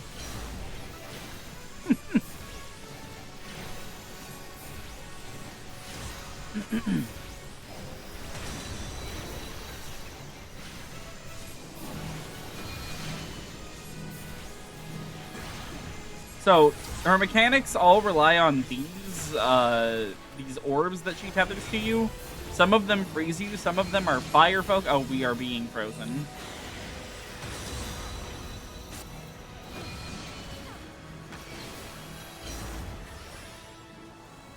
Some of them are fire focused, so you run them through someone to thaw them and it leaves a water puddle. That water puddle is required to resolve Ancient Flare. She'll be casting any second now.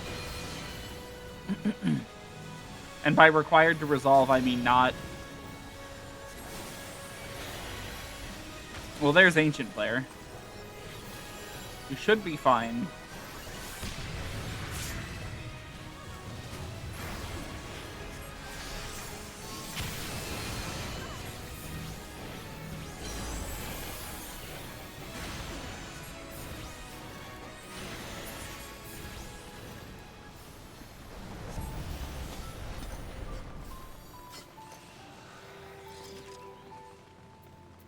None of the gear in here looks particularly great, by the way. And all of it, of course, is not very good.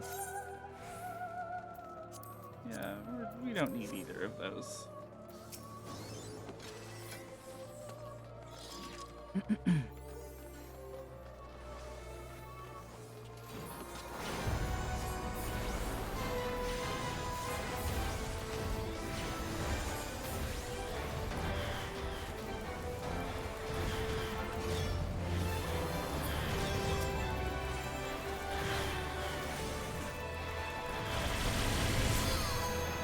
Ow.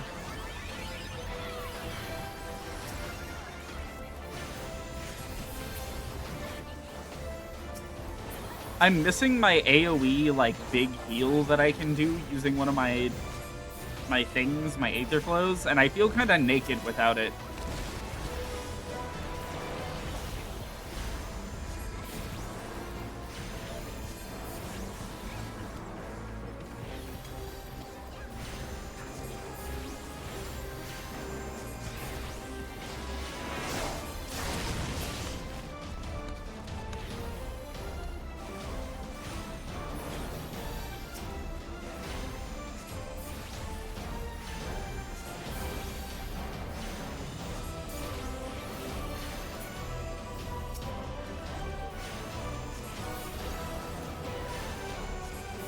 I don't know why we're fighting Doka and Une in here, by the way.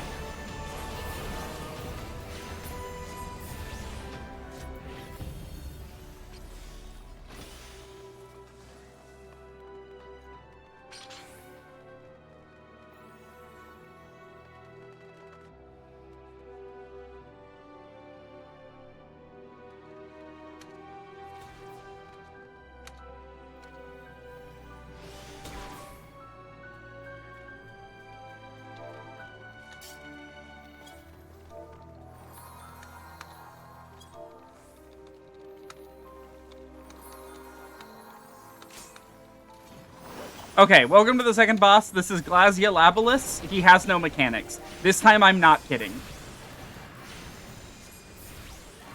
This man used to have mechanics. There are platforms that you used to have to jump to using, like, launch pads.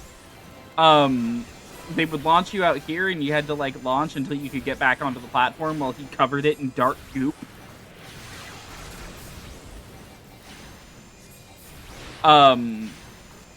That mechanic has been removed from the game for so long that I never saw it. And I started playing in Stormblood.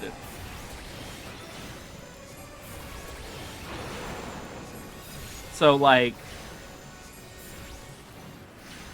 it's just kinda nothing at this point.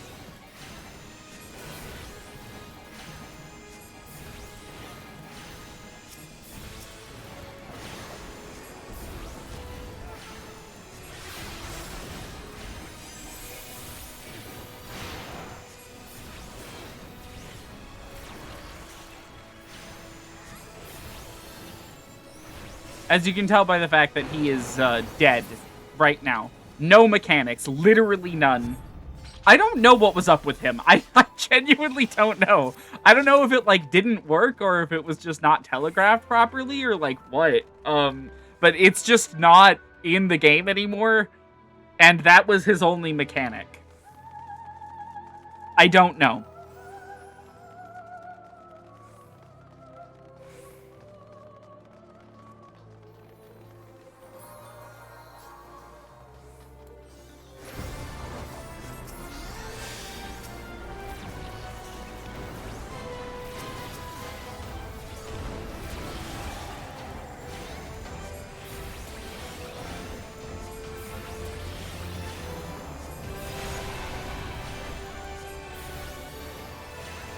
Yeah, honestly, my best bet, my best guess is that they want this place to be pathetically easy because this is required for new players to get out of the first expansion. So they just made it super easy with barely any mechanics that you have to pay attention to. Because new players these days can plow their way through a Realm Reborn in, like, a couple days.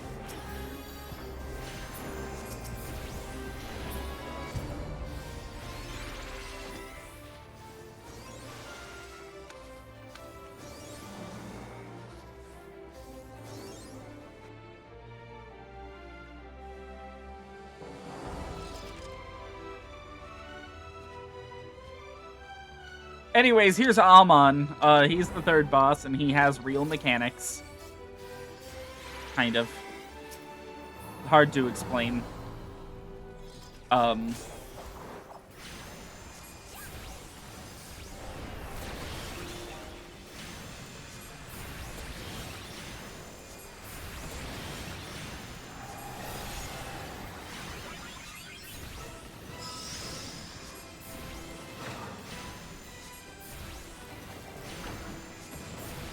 Yeah, I know. ARR is long if you do everything.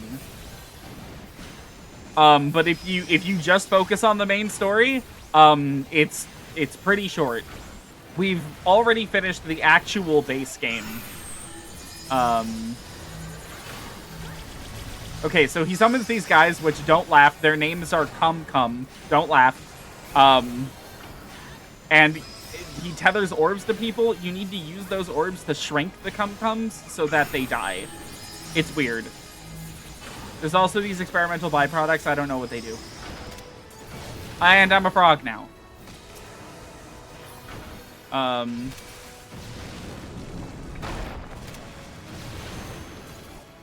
He will trap people in ice. The first set of ice crystals you want to... Oh my god. You want to break so that he traps more people in ice and gives you more time to deal with the ads and get untoted. And then he'll do this, and then he will do one of the most infamous attacks in the whole raid series, Curtain Call. You have to hide behind one of these and watch. This one will not work. This one right here, it won't work. Everyone hiding behind it is going to die. Oh my god, they got insanely lucky. Most of the time, if it's in his hitbox, it will just ignore it.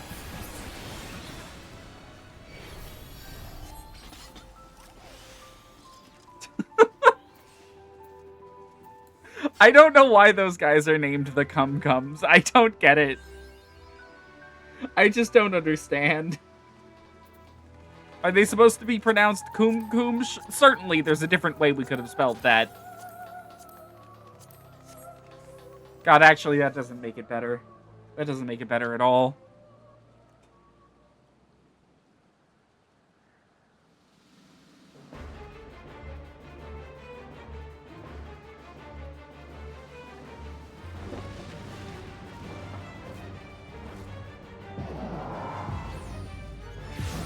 Oh, someone pulled.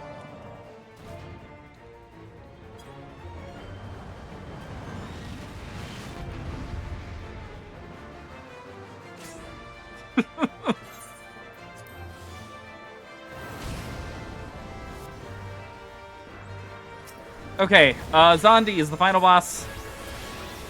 As you probably already imagined, he's very easy. Very, very easy.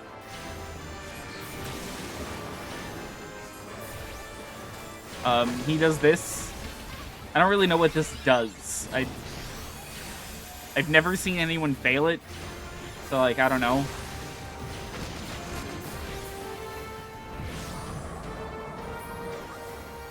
And then he goes away and he summons meteors, and you have to destroy the meteor circles.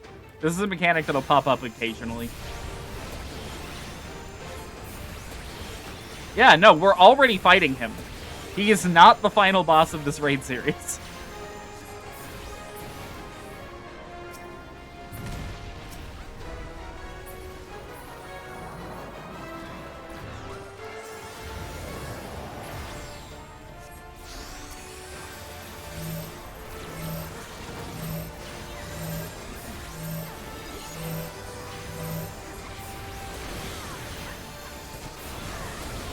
Anyways, we have to stack, and then he levitates us, and then hits the ground really hard, in a reference to the fact that he destroyed his empire by hitting the ground really hard.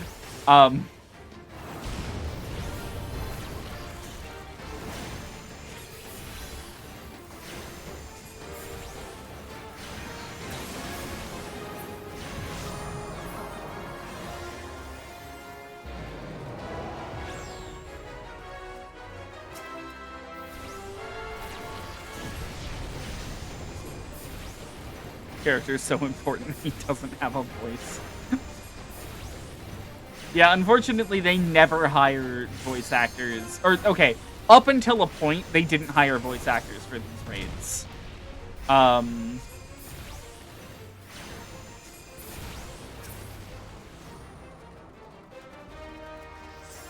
There comes a point later where they're finally like, okay, fine, we'll get some voice actors, I guess.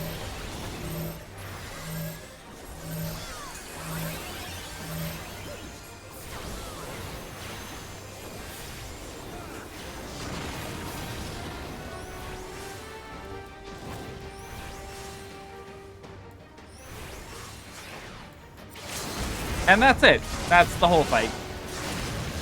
From here, he just hits the ground over and over again until someone kills him.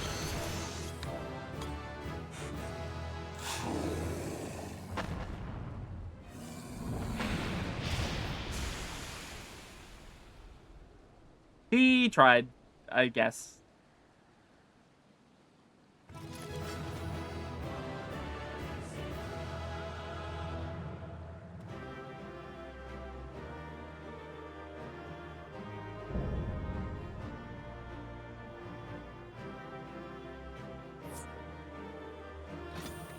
There's a wind-up Onion Knight in here. And then there's that. I highly doubt anyone's going to be rolling on the Onion Knight.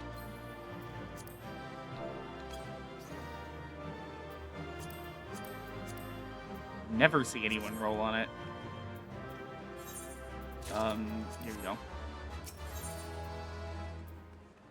And the Orchestrion roll? There we go.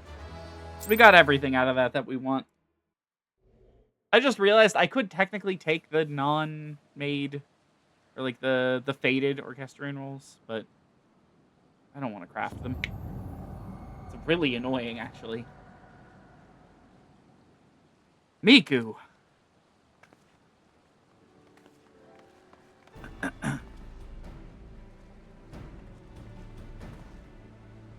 You did it. You defeated Emperor Zandi.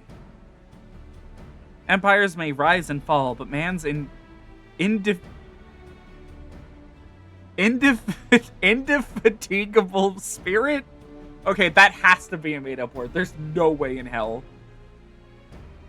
Ever lives on. Truly, you were the champion we had hoped for, Hatsune Miku.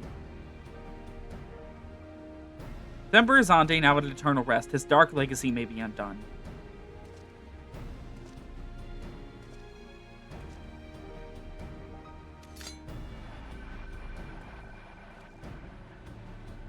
What are you playing at now, Nero? In case you haven't noticed, Garland, these are dangerous surrounds. Can a man be faulted for exercising due caution? At any rate, you needn't mind me. I am perfectly capable of looking after myself. Go on and finish what you came to do.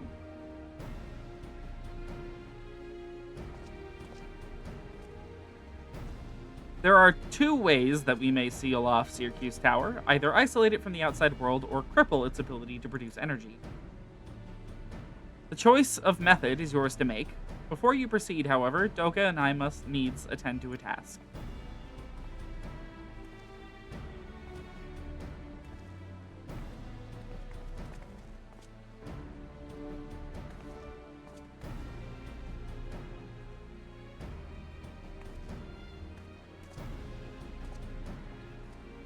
That distortion, what is it?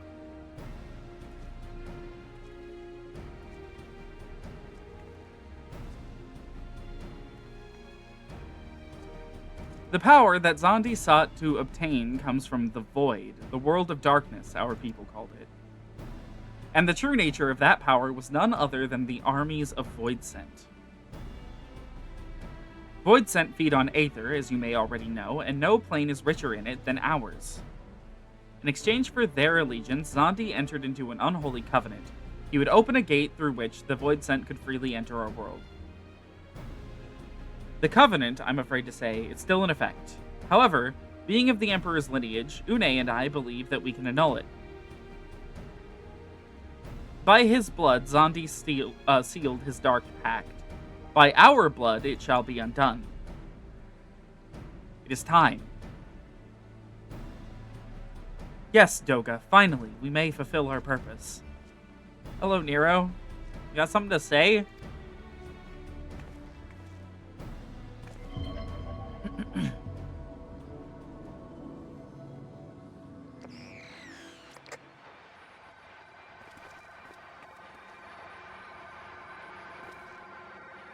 Apparently he does. Oh, be still, my beating heart. For a moment I feared that this outing would end in disappointment, but my readings were not mistaken. Not even the Ultima weapon compares to this. What are you going on about?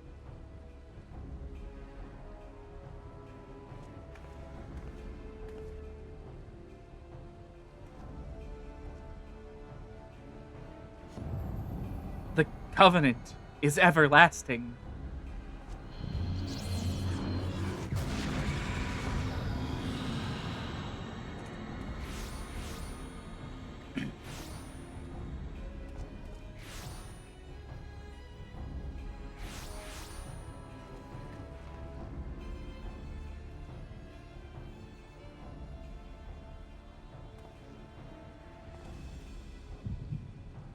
Oh, good. The Echo, right on time.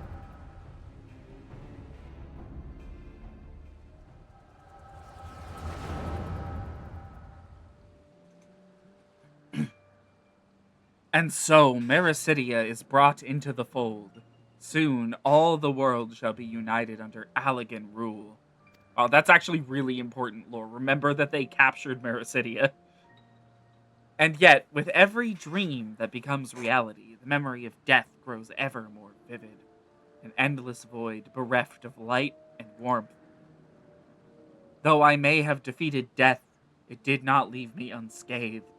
Nay, its ravening claws have scarred my soul for eternity. Never shall I know peace. Beings without will, you cannot fathom my rage, my melancholy, my fear. What worth is wealth and power when all must inevitably be consigned to nothingness? If man has nothing, he need not know the pain of loss. So let there be nothing.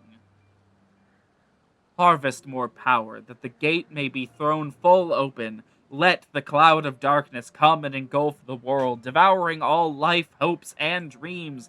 Let all be returned to nothingness.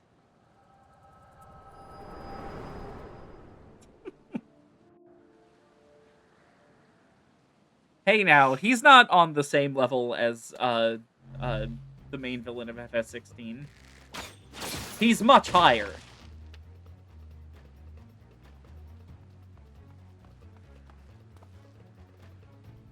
Miku, pull yourself together. Is there no end to them? What in the seven hells is happening?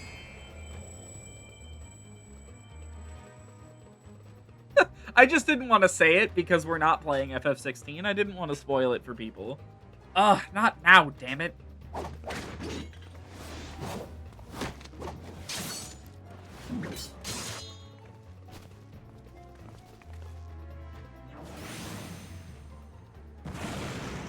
I also kind of forgot his name, so, a little. It took me longer than a second to pull his name out of my memory. So.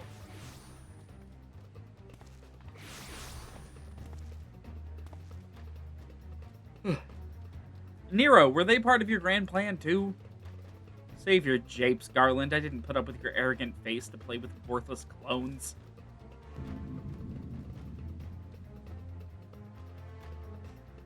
Something controls them. A void scent. No ordinary one at that. Doga! Oh, goodbye, Doga.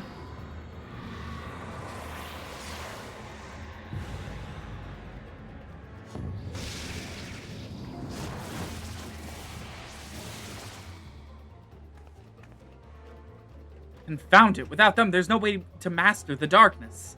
That power is mine.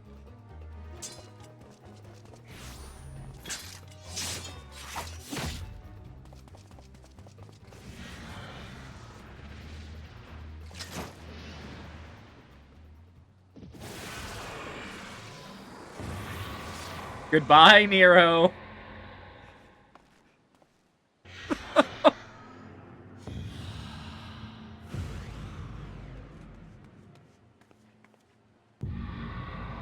The covenant shall be honored. I am the cloud of darkness. I shall devour your light and return this world to the void.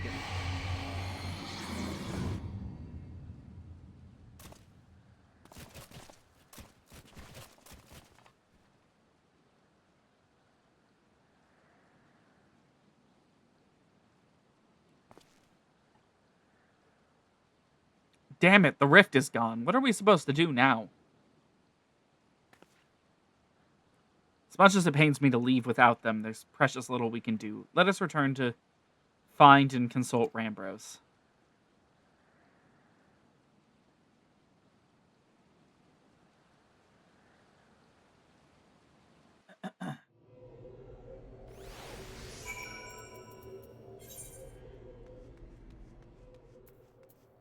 Is it faster to just teleport?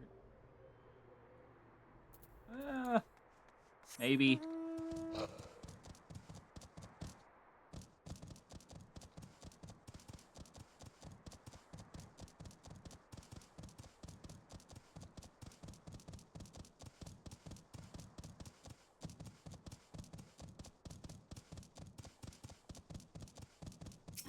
We're going to turn in this quest, and then we're going to work on the Inter-Society quest for the rest of the stream, I think.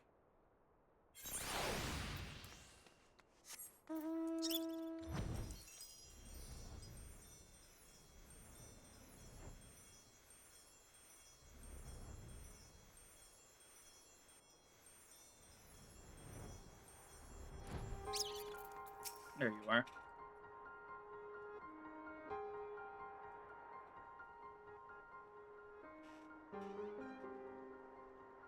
All this happened within the tower? Gods preserve. The rift that manifested before the throne was a void gate. Or the rift... Oh my god. The rift that manifested before the throne was a void gate. Of this I'm certain. If I could read... There exist myriad kinds of void scent. The more powerful the being, the larger the gate must be for it to pass through. It would seem that Zondi sought to open a gate of unprecedented proportions. One that would allow this cloud of darkness entry into our world. Fortunately for all of mankind, he did not succeed. I shudder to imagine what this void scent is capable of. However dreadful it may be, we cannot abandon our friends. Is there no way to save them? I will not lie to you, Master Garland. The situation is bleak. Though void scent can enter our world, instances of men entering the void have never been documented. It pains me to give voice to my fears, but we do not even know whether our friends still live. Damn it, I feel so helpless. No, I refuse to give up. We must save Doga and Une. Not Nero? We share the same eye, 'tis true, but that is not what motivates me. Above all, I wish to help them fulfill their mission, a mission whose burden they have borne for thousands of years, and besides, we cannot leave matters as they are. So long as Zonde's dark covenant is binding, our world is in danger. 'Tis our duty to prevent the worst from coming to pass. Graha, ever since meeting Une and Doga, you have not quite been yourself. Tell me, true, is all well with your eye? I honestly cannot say. I know only that there is a memory that I must recall. As a child, my father told me that the truth of our eye rests with Alag. The answer eludes me still, but one day I will find it. I'm with Graha. However slim the odds, we must try to save Une and Doga. I and that bastard Nero as well. If only to make certain that he won't make any more mischief.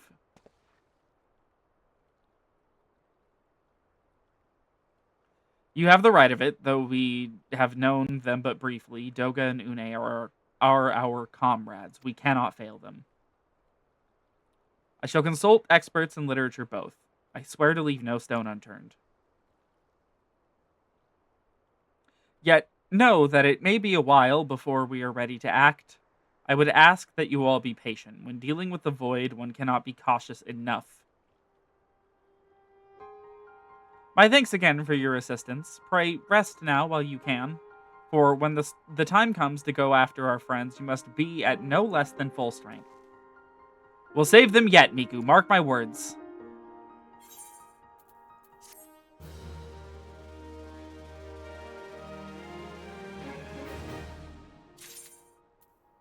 Okay, I'm not going to accept the next quest just yet. Actually, hold on. Let me take a peek at what it is. Oh my god, it's the raid already. That's insane. We'd definitely be going late, if I tried to do yet another raid in here. So, we're going to not.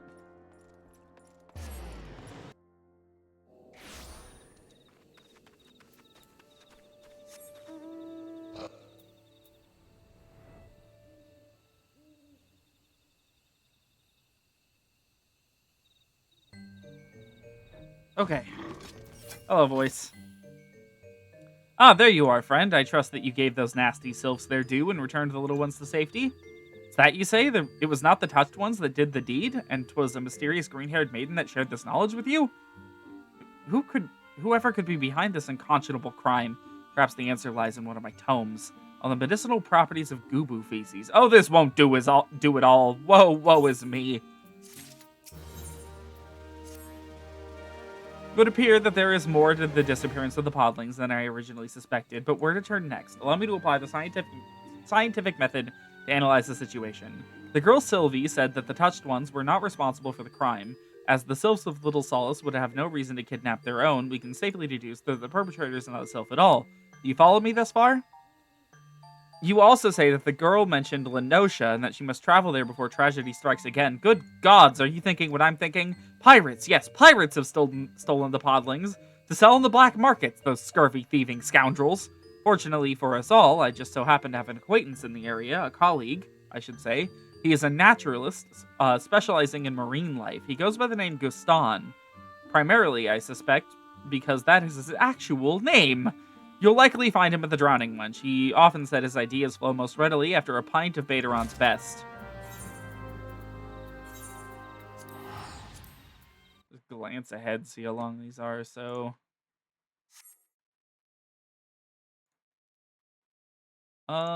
these get a little long later on. We'll see how many we get through tonight.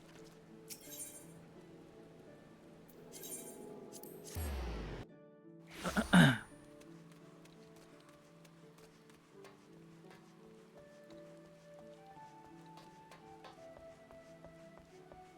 don't think I've ever talked to this NPC before. Hello. Seas are angry today, friend. The waves 10 spars high if they were a foam. You'll be saying, stay in port if you know what's, not a sailor, but an adventurer, you say. Sent by voice, you say, Limlayan, take me. I journeyed halfway across the realm in hopes of ridding myself of that barnacle-brained lubber. Fortunately for you and your bungling friend, you've caught old Gaston in a good mood, so entertain me. What's that bloody fool gotten himself into this time? Is this supposed to tell me something? This letter looks like it was penned by a half-drunk chocobo. If you'd be so kind, spare me the headache and give me the details yourself. Oh my god. Mass kidnapping of baby sylphs, and the bloody half-wit thinks it was pirates what done the deed. That sounds just crazy enough to be true. I was at the docks not a few bells ago when I spied an unfamiliar face. The man had just acquired a vessel, it seemed, and if me ears are true, it was looking to sail to Halfstone amidst a fierce fog. A scholar with a face like mine ain't gonna be one to judge by appearances, but I didn't like the cut of the man's jib, if you gather me meaning. Mind you, I didn't speak to the biter myself. The son of Robin had a few words with him, though. Didn't seem to enjoy the experience none. If you'd speak with him yourself, you'd find him at the dock. Seems his adventurer with the sea, or under the sea, hasn't dampened his passion to follow his old man's footsteps. Okay. Um, where's that near? Fishing Guild? Yes, Fishing Guild.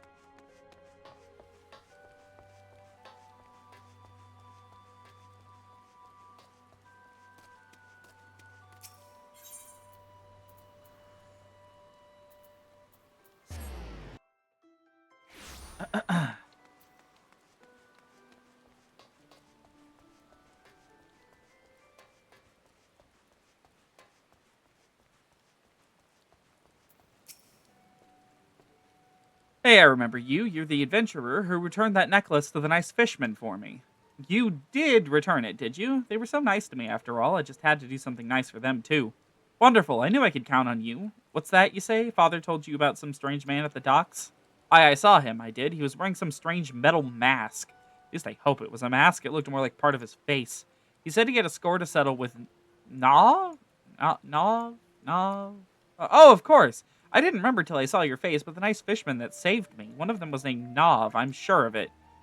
Are the nice fishermen in danger? But please don't tell me you'll go, or please tell me you'll go and make sure they're safe, and bring them this. Tell them it's a thank you gift from Robin. Oh, oranges. How nice.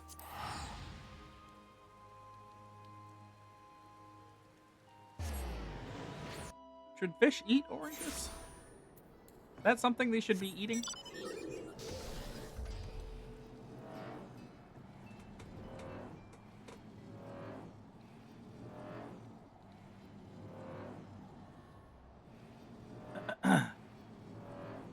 These are gold quests, by the way, which normally indicates that, like, you know, you don't get anything out of them, but I promise there's a reward at the end of these, okay?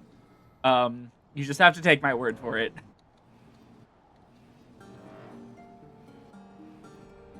Where are you? You.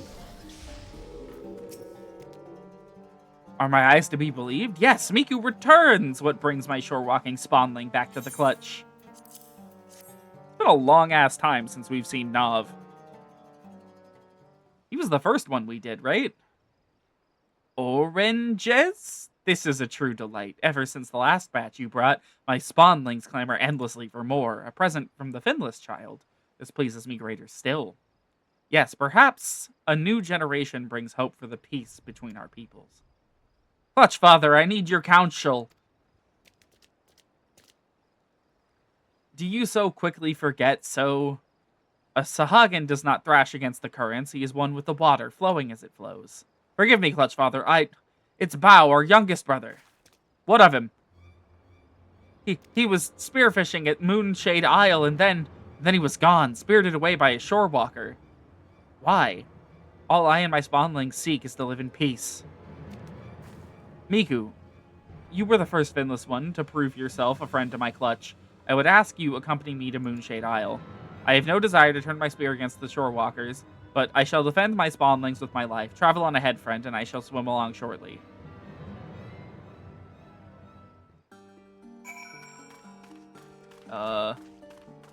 Okay, good. They have marked who I need to talk to get to that isle. Because I honestly don't remember. Oh, we can skip this.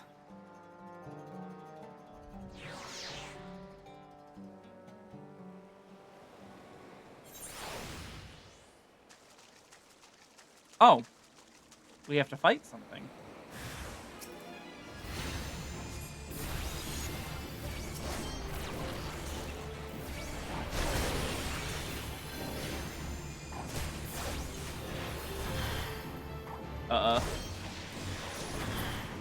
Okay.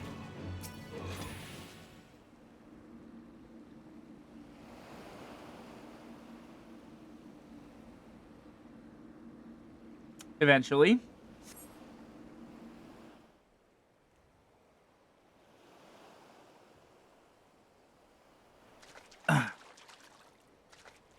Over there, do you see? Curses. Well, we had our fins full with those small fry. He's fled clear out to sea. Bao is among the youngest of us. His gills have not yet taken form, and his limbs have been bound by the finless one. If he is cast into the waters, he will drown like a shore walker. You guys can drown? We're about to see a young Sahagan. Oh, he's just a scaled-down Sahagin.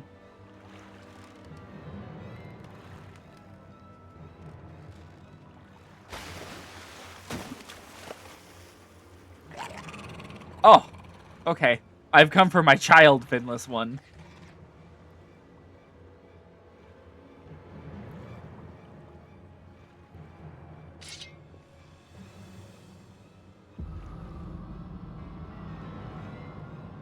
So you have most impeccable timing, if I say so myself.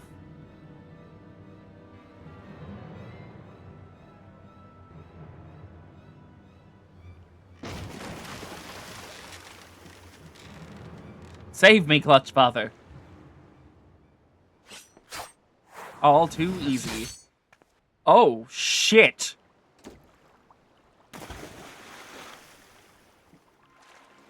Clutch Father, no! So much for the mighty Sahagin. For all your prideful posturing, in the end you were naught but beasts. Know your place and spare yourself any further suffering. Be strong, Clutch Father. Your son comes for you. These waters are too deep for a shore walker. Leave the Clutch Father's rescue to me. Return to the nursery and tell my spawn brothers to prepare to tend to his wounds.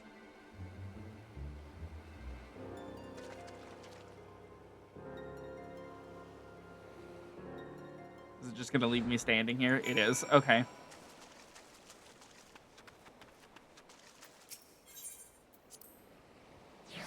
Oh shit, that's another one down. Okay.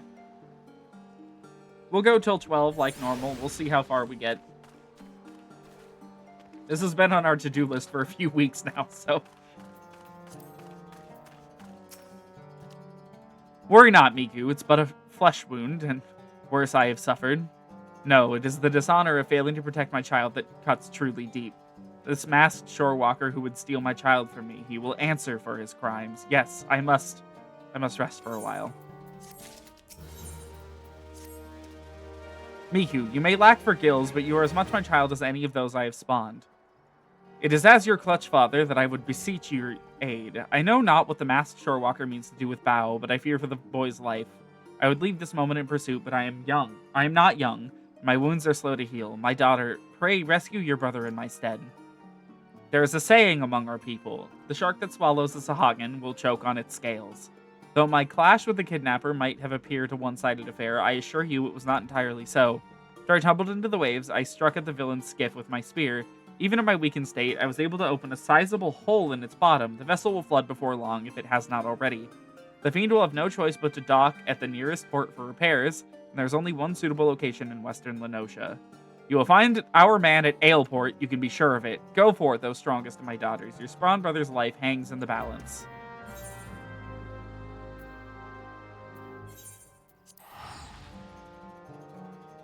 Oh, there's a quest there that we still need to do. A blue one.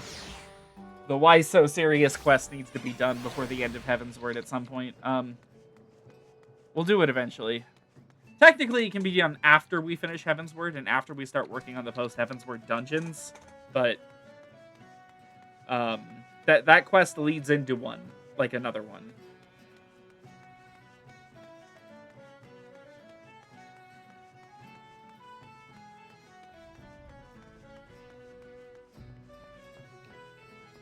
Let's see. This one? Oh, Miku's gonna take an age to check each of them. You know what? Here. Can I actually physically see the damage? No. So I do have to check all three. Thank you, Miku. Nothing. Okay. It's gotta be this one. Small hole in the skiff's bottom, identifying it as the kidnapper's vessel. Again she comes, unaware that what she seeks has already been swept away by the tide. Hello. Just couldn't leave well enough alone, could you, stranger? Ah, well, I suppose it matters little now. I know who it is you seek, for I seek him as well. I also know that our man left Aleport not bells ago, and none in town can speak as to his whereabouts. First he came for the Sylphs, then the Sahagin. Yes, it's clear enough. The wheels are in motion, and they will not stop until every beast tribe has been crushed beneath. He must be stopped, and I will be the one to stop him. Who is he? So you saw him as well, clad in all black with a face of metal and that red eye burning in the darkness. They call him the Ebon Claw, or as those who speak his birth name are said to be not long for the world. To what dark end he preys upon the beast tribes I cannot say, only that he cannot be allowed to continue. To know more of our quarry, seek out Bateron at the Drowning Wench. I must move quickly before tragedy strikes again.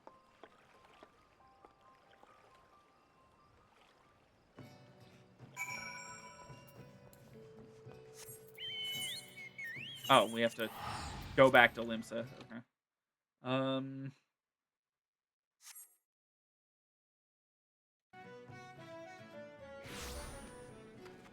I think it will probably end up getting through this one and not the next one, if I had to guess. Which leaves us about halfway through these quests. We're about halfway. So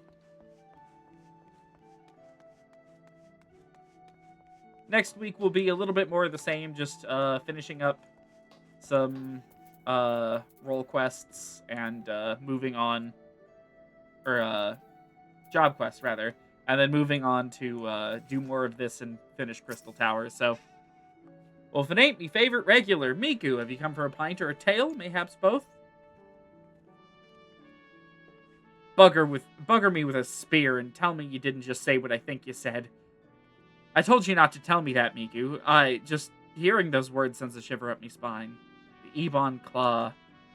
Naza Job. Okay. So I suggest you avoid speaking that name if you'd prefer your head attached to your body. One of the 5 deadliest cell swords in Eorzea, by my measure.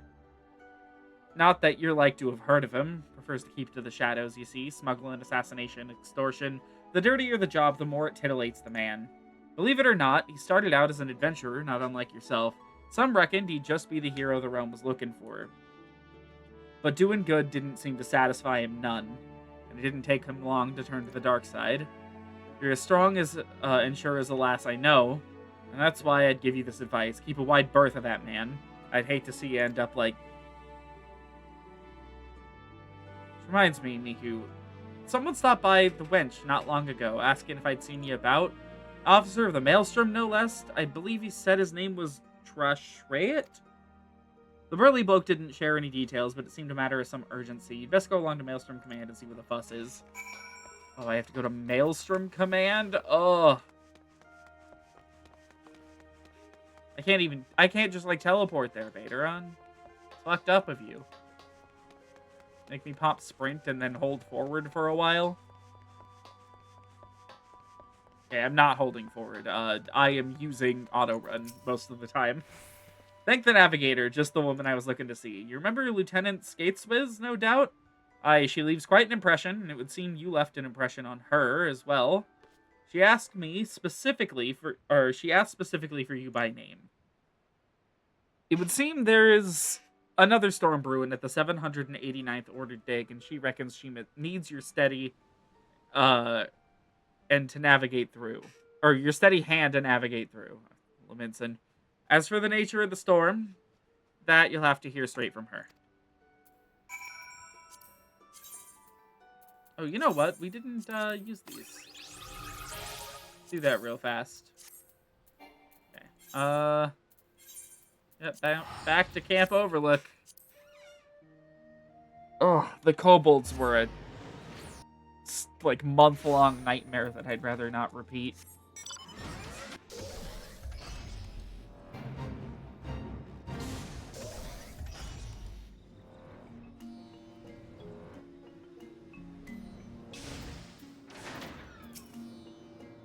Miku, I thought you'd never come. We've got a crisis on our hands here, and I ain't just talking about this oversized bilge rat's aversion to anything resembling honest work. I tell you, after all you and I did to end Zogar's reign of terror, you'd think he'd make the slightest effort to raise his order from the arse end of kobold society, wouldn't he? Well, you'd be wrong, but that's neither here nor there. The reason I wanted you goes beyond this lot of loungers. We got a catastrophe facing all of kobold kind. I tell you, these days it's out of the bomb's nest into the cauldron. What sort of crisis, you ask? Scores of kobolds from the mines just up and disappearing. Aye, one moment they're there, the next they're gone. Who or what could possibly be responsible for this? Serial Beastman kidnapper. Aye, the rumors from the Shroud and Lenosha haven't escaped me ears. Beastmen spirited away from their homes. But one question remains. Why? From the sound of it, you've already done some investigating of your own. I'll see what I can get out of Gigu and the rest of these laggards. What say you survey the scene of the crime?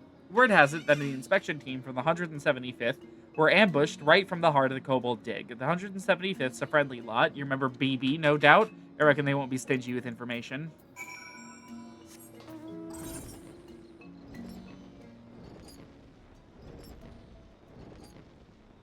I don't really understand Kobold society, probably because the map they're in is too small to accurately represent it. BB, where did he take BB? Where? Oh, he took BB.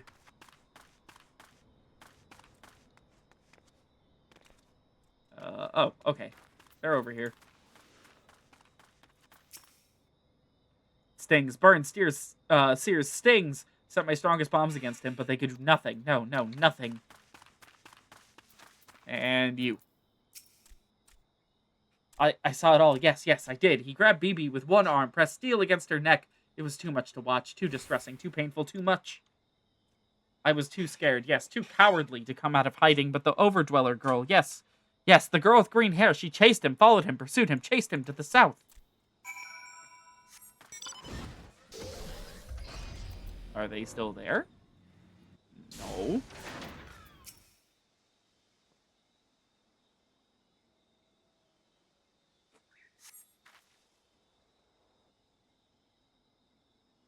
Curses, he's too, Don't touch me, I can stand on my own. My deductions were flawless. I knew the kobolds were next. I waited to strike, and yet I could do nothing. Naza Job, the Ebon Claw. I should have known I would be no match for that monster. My strength wanes. At this rate, I shall be... I must go. Okay.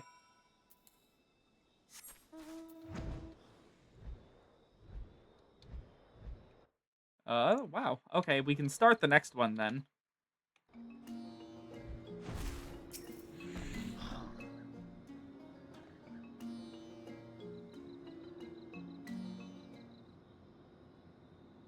Who is this Overdweller girl? What is she doing here? And where can Gigu go to nap in peace? Quiet, silence, peace. Hell, if you keep talking like that, Gigu. Ugh, how in the bloody hell should I? No, quit your blathering. The poor lass is wounded. Worry not for me, please. You must stop him. Naza Job, the Ebon Claw, sword to the underworld. We're certainly saying his name a lot, even though we're not supposed to. And yet he is but a blade for hire. No, another pulls the strings. Enough, lass. Save your strength. He must be stopped. Ixal, Amalja, no, Beastman is safe. Is she dead? Expired, perished, dead? Oh, no, this cannot be. Bring my pickaxe. Gigu shall give the Overdweller girl a proper burial. Fool, she's not dead, but you will be if you keep your bloody whining. The girl still lives, but she'll need a healer's hand and a clean bed, neither of which she'll find here. I'll see her to Camp Overlook. Does the Overdweller imply that we are unclean? Gigu takes umbrage at your remark. Offense, insult, umbrage. Why, Gigu took a bath just last year. Yes, he did. Oh my god. Who the fuck is smoking pot near my window? Sorry, just like the nastiest fucking pot smell just came in through the window. And like, oh god. Fucking awful. Here's my hot take. Marijuana is fucking nasty, and forcing anyone else to smell it is a crime. Ugh.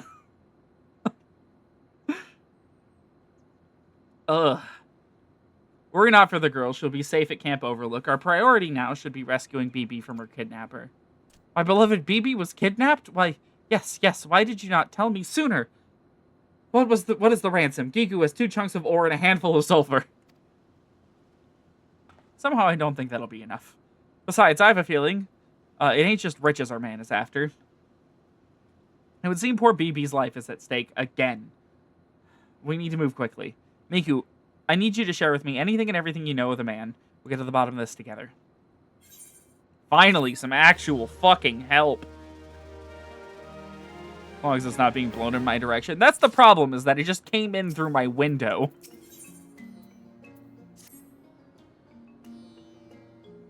If I were to have any hope of saving poor BB, we'd have to move quickly. Let's put our minds together, Miku. What can we deduce about the kidnapper's means of escape? You found poor Sylvie collapsed in front of the sheer cliff face.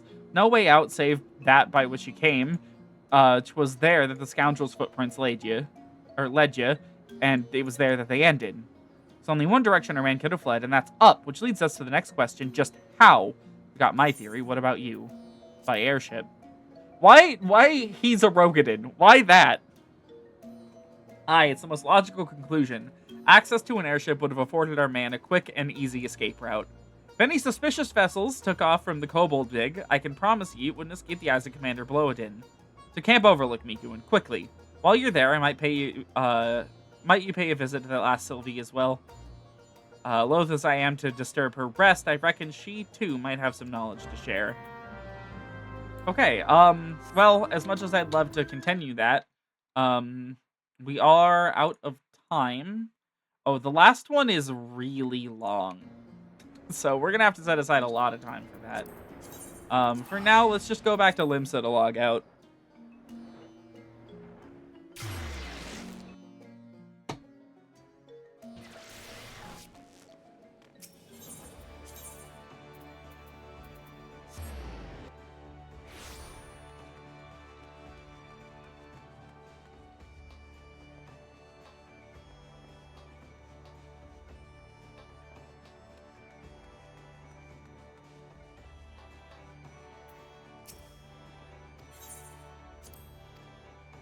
Okay. Oh, you know what? Here. I have a couple items to sell. Hello, Tedo. Taking that. This to sell. Yeah, I knew these were worth something. Goodbye, Tedo. One of these days I'll make Niru. I just don't really have much use for her yet, you know, as a retainer. Tedo's kind of doing everything I need. Anyways, that's like it for today, I suppose. Eventful day, you know. We got through the first chunk of the intersocietal quests. We got through the Crystal Tower. We're ready to finish our monk quests next time, and we're certainly going to continue the ninja quests.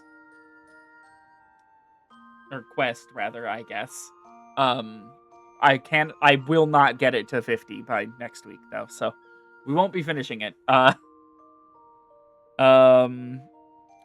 I think that's all I have to say. Next stream is going to be on, I don't know, probably Tuesday. We'll see how I feel. I'll post to Blue Sky when I feel like streaming. I'm looking into somewhere between Tuesday and Thursday. Last week we didn't end up doing Pokemon because the rat's birthday came up. So, like, I had to stream a rat video game, of course.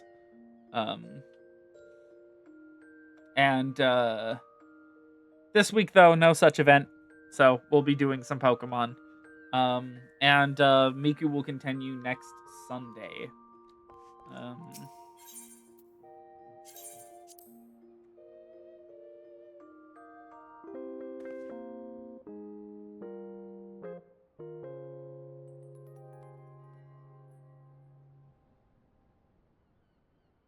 No other rats will dare to have a birthday, okay?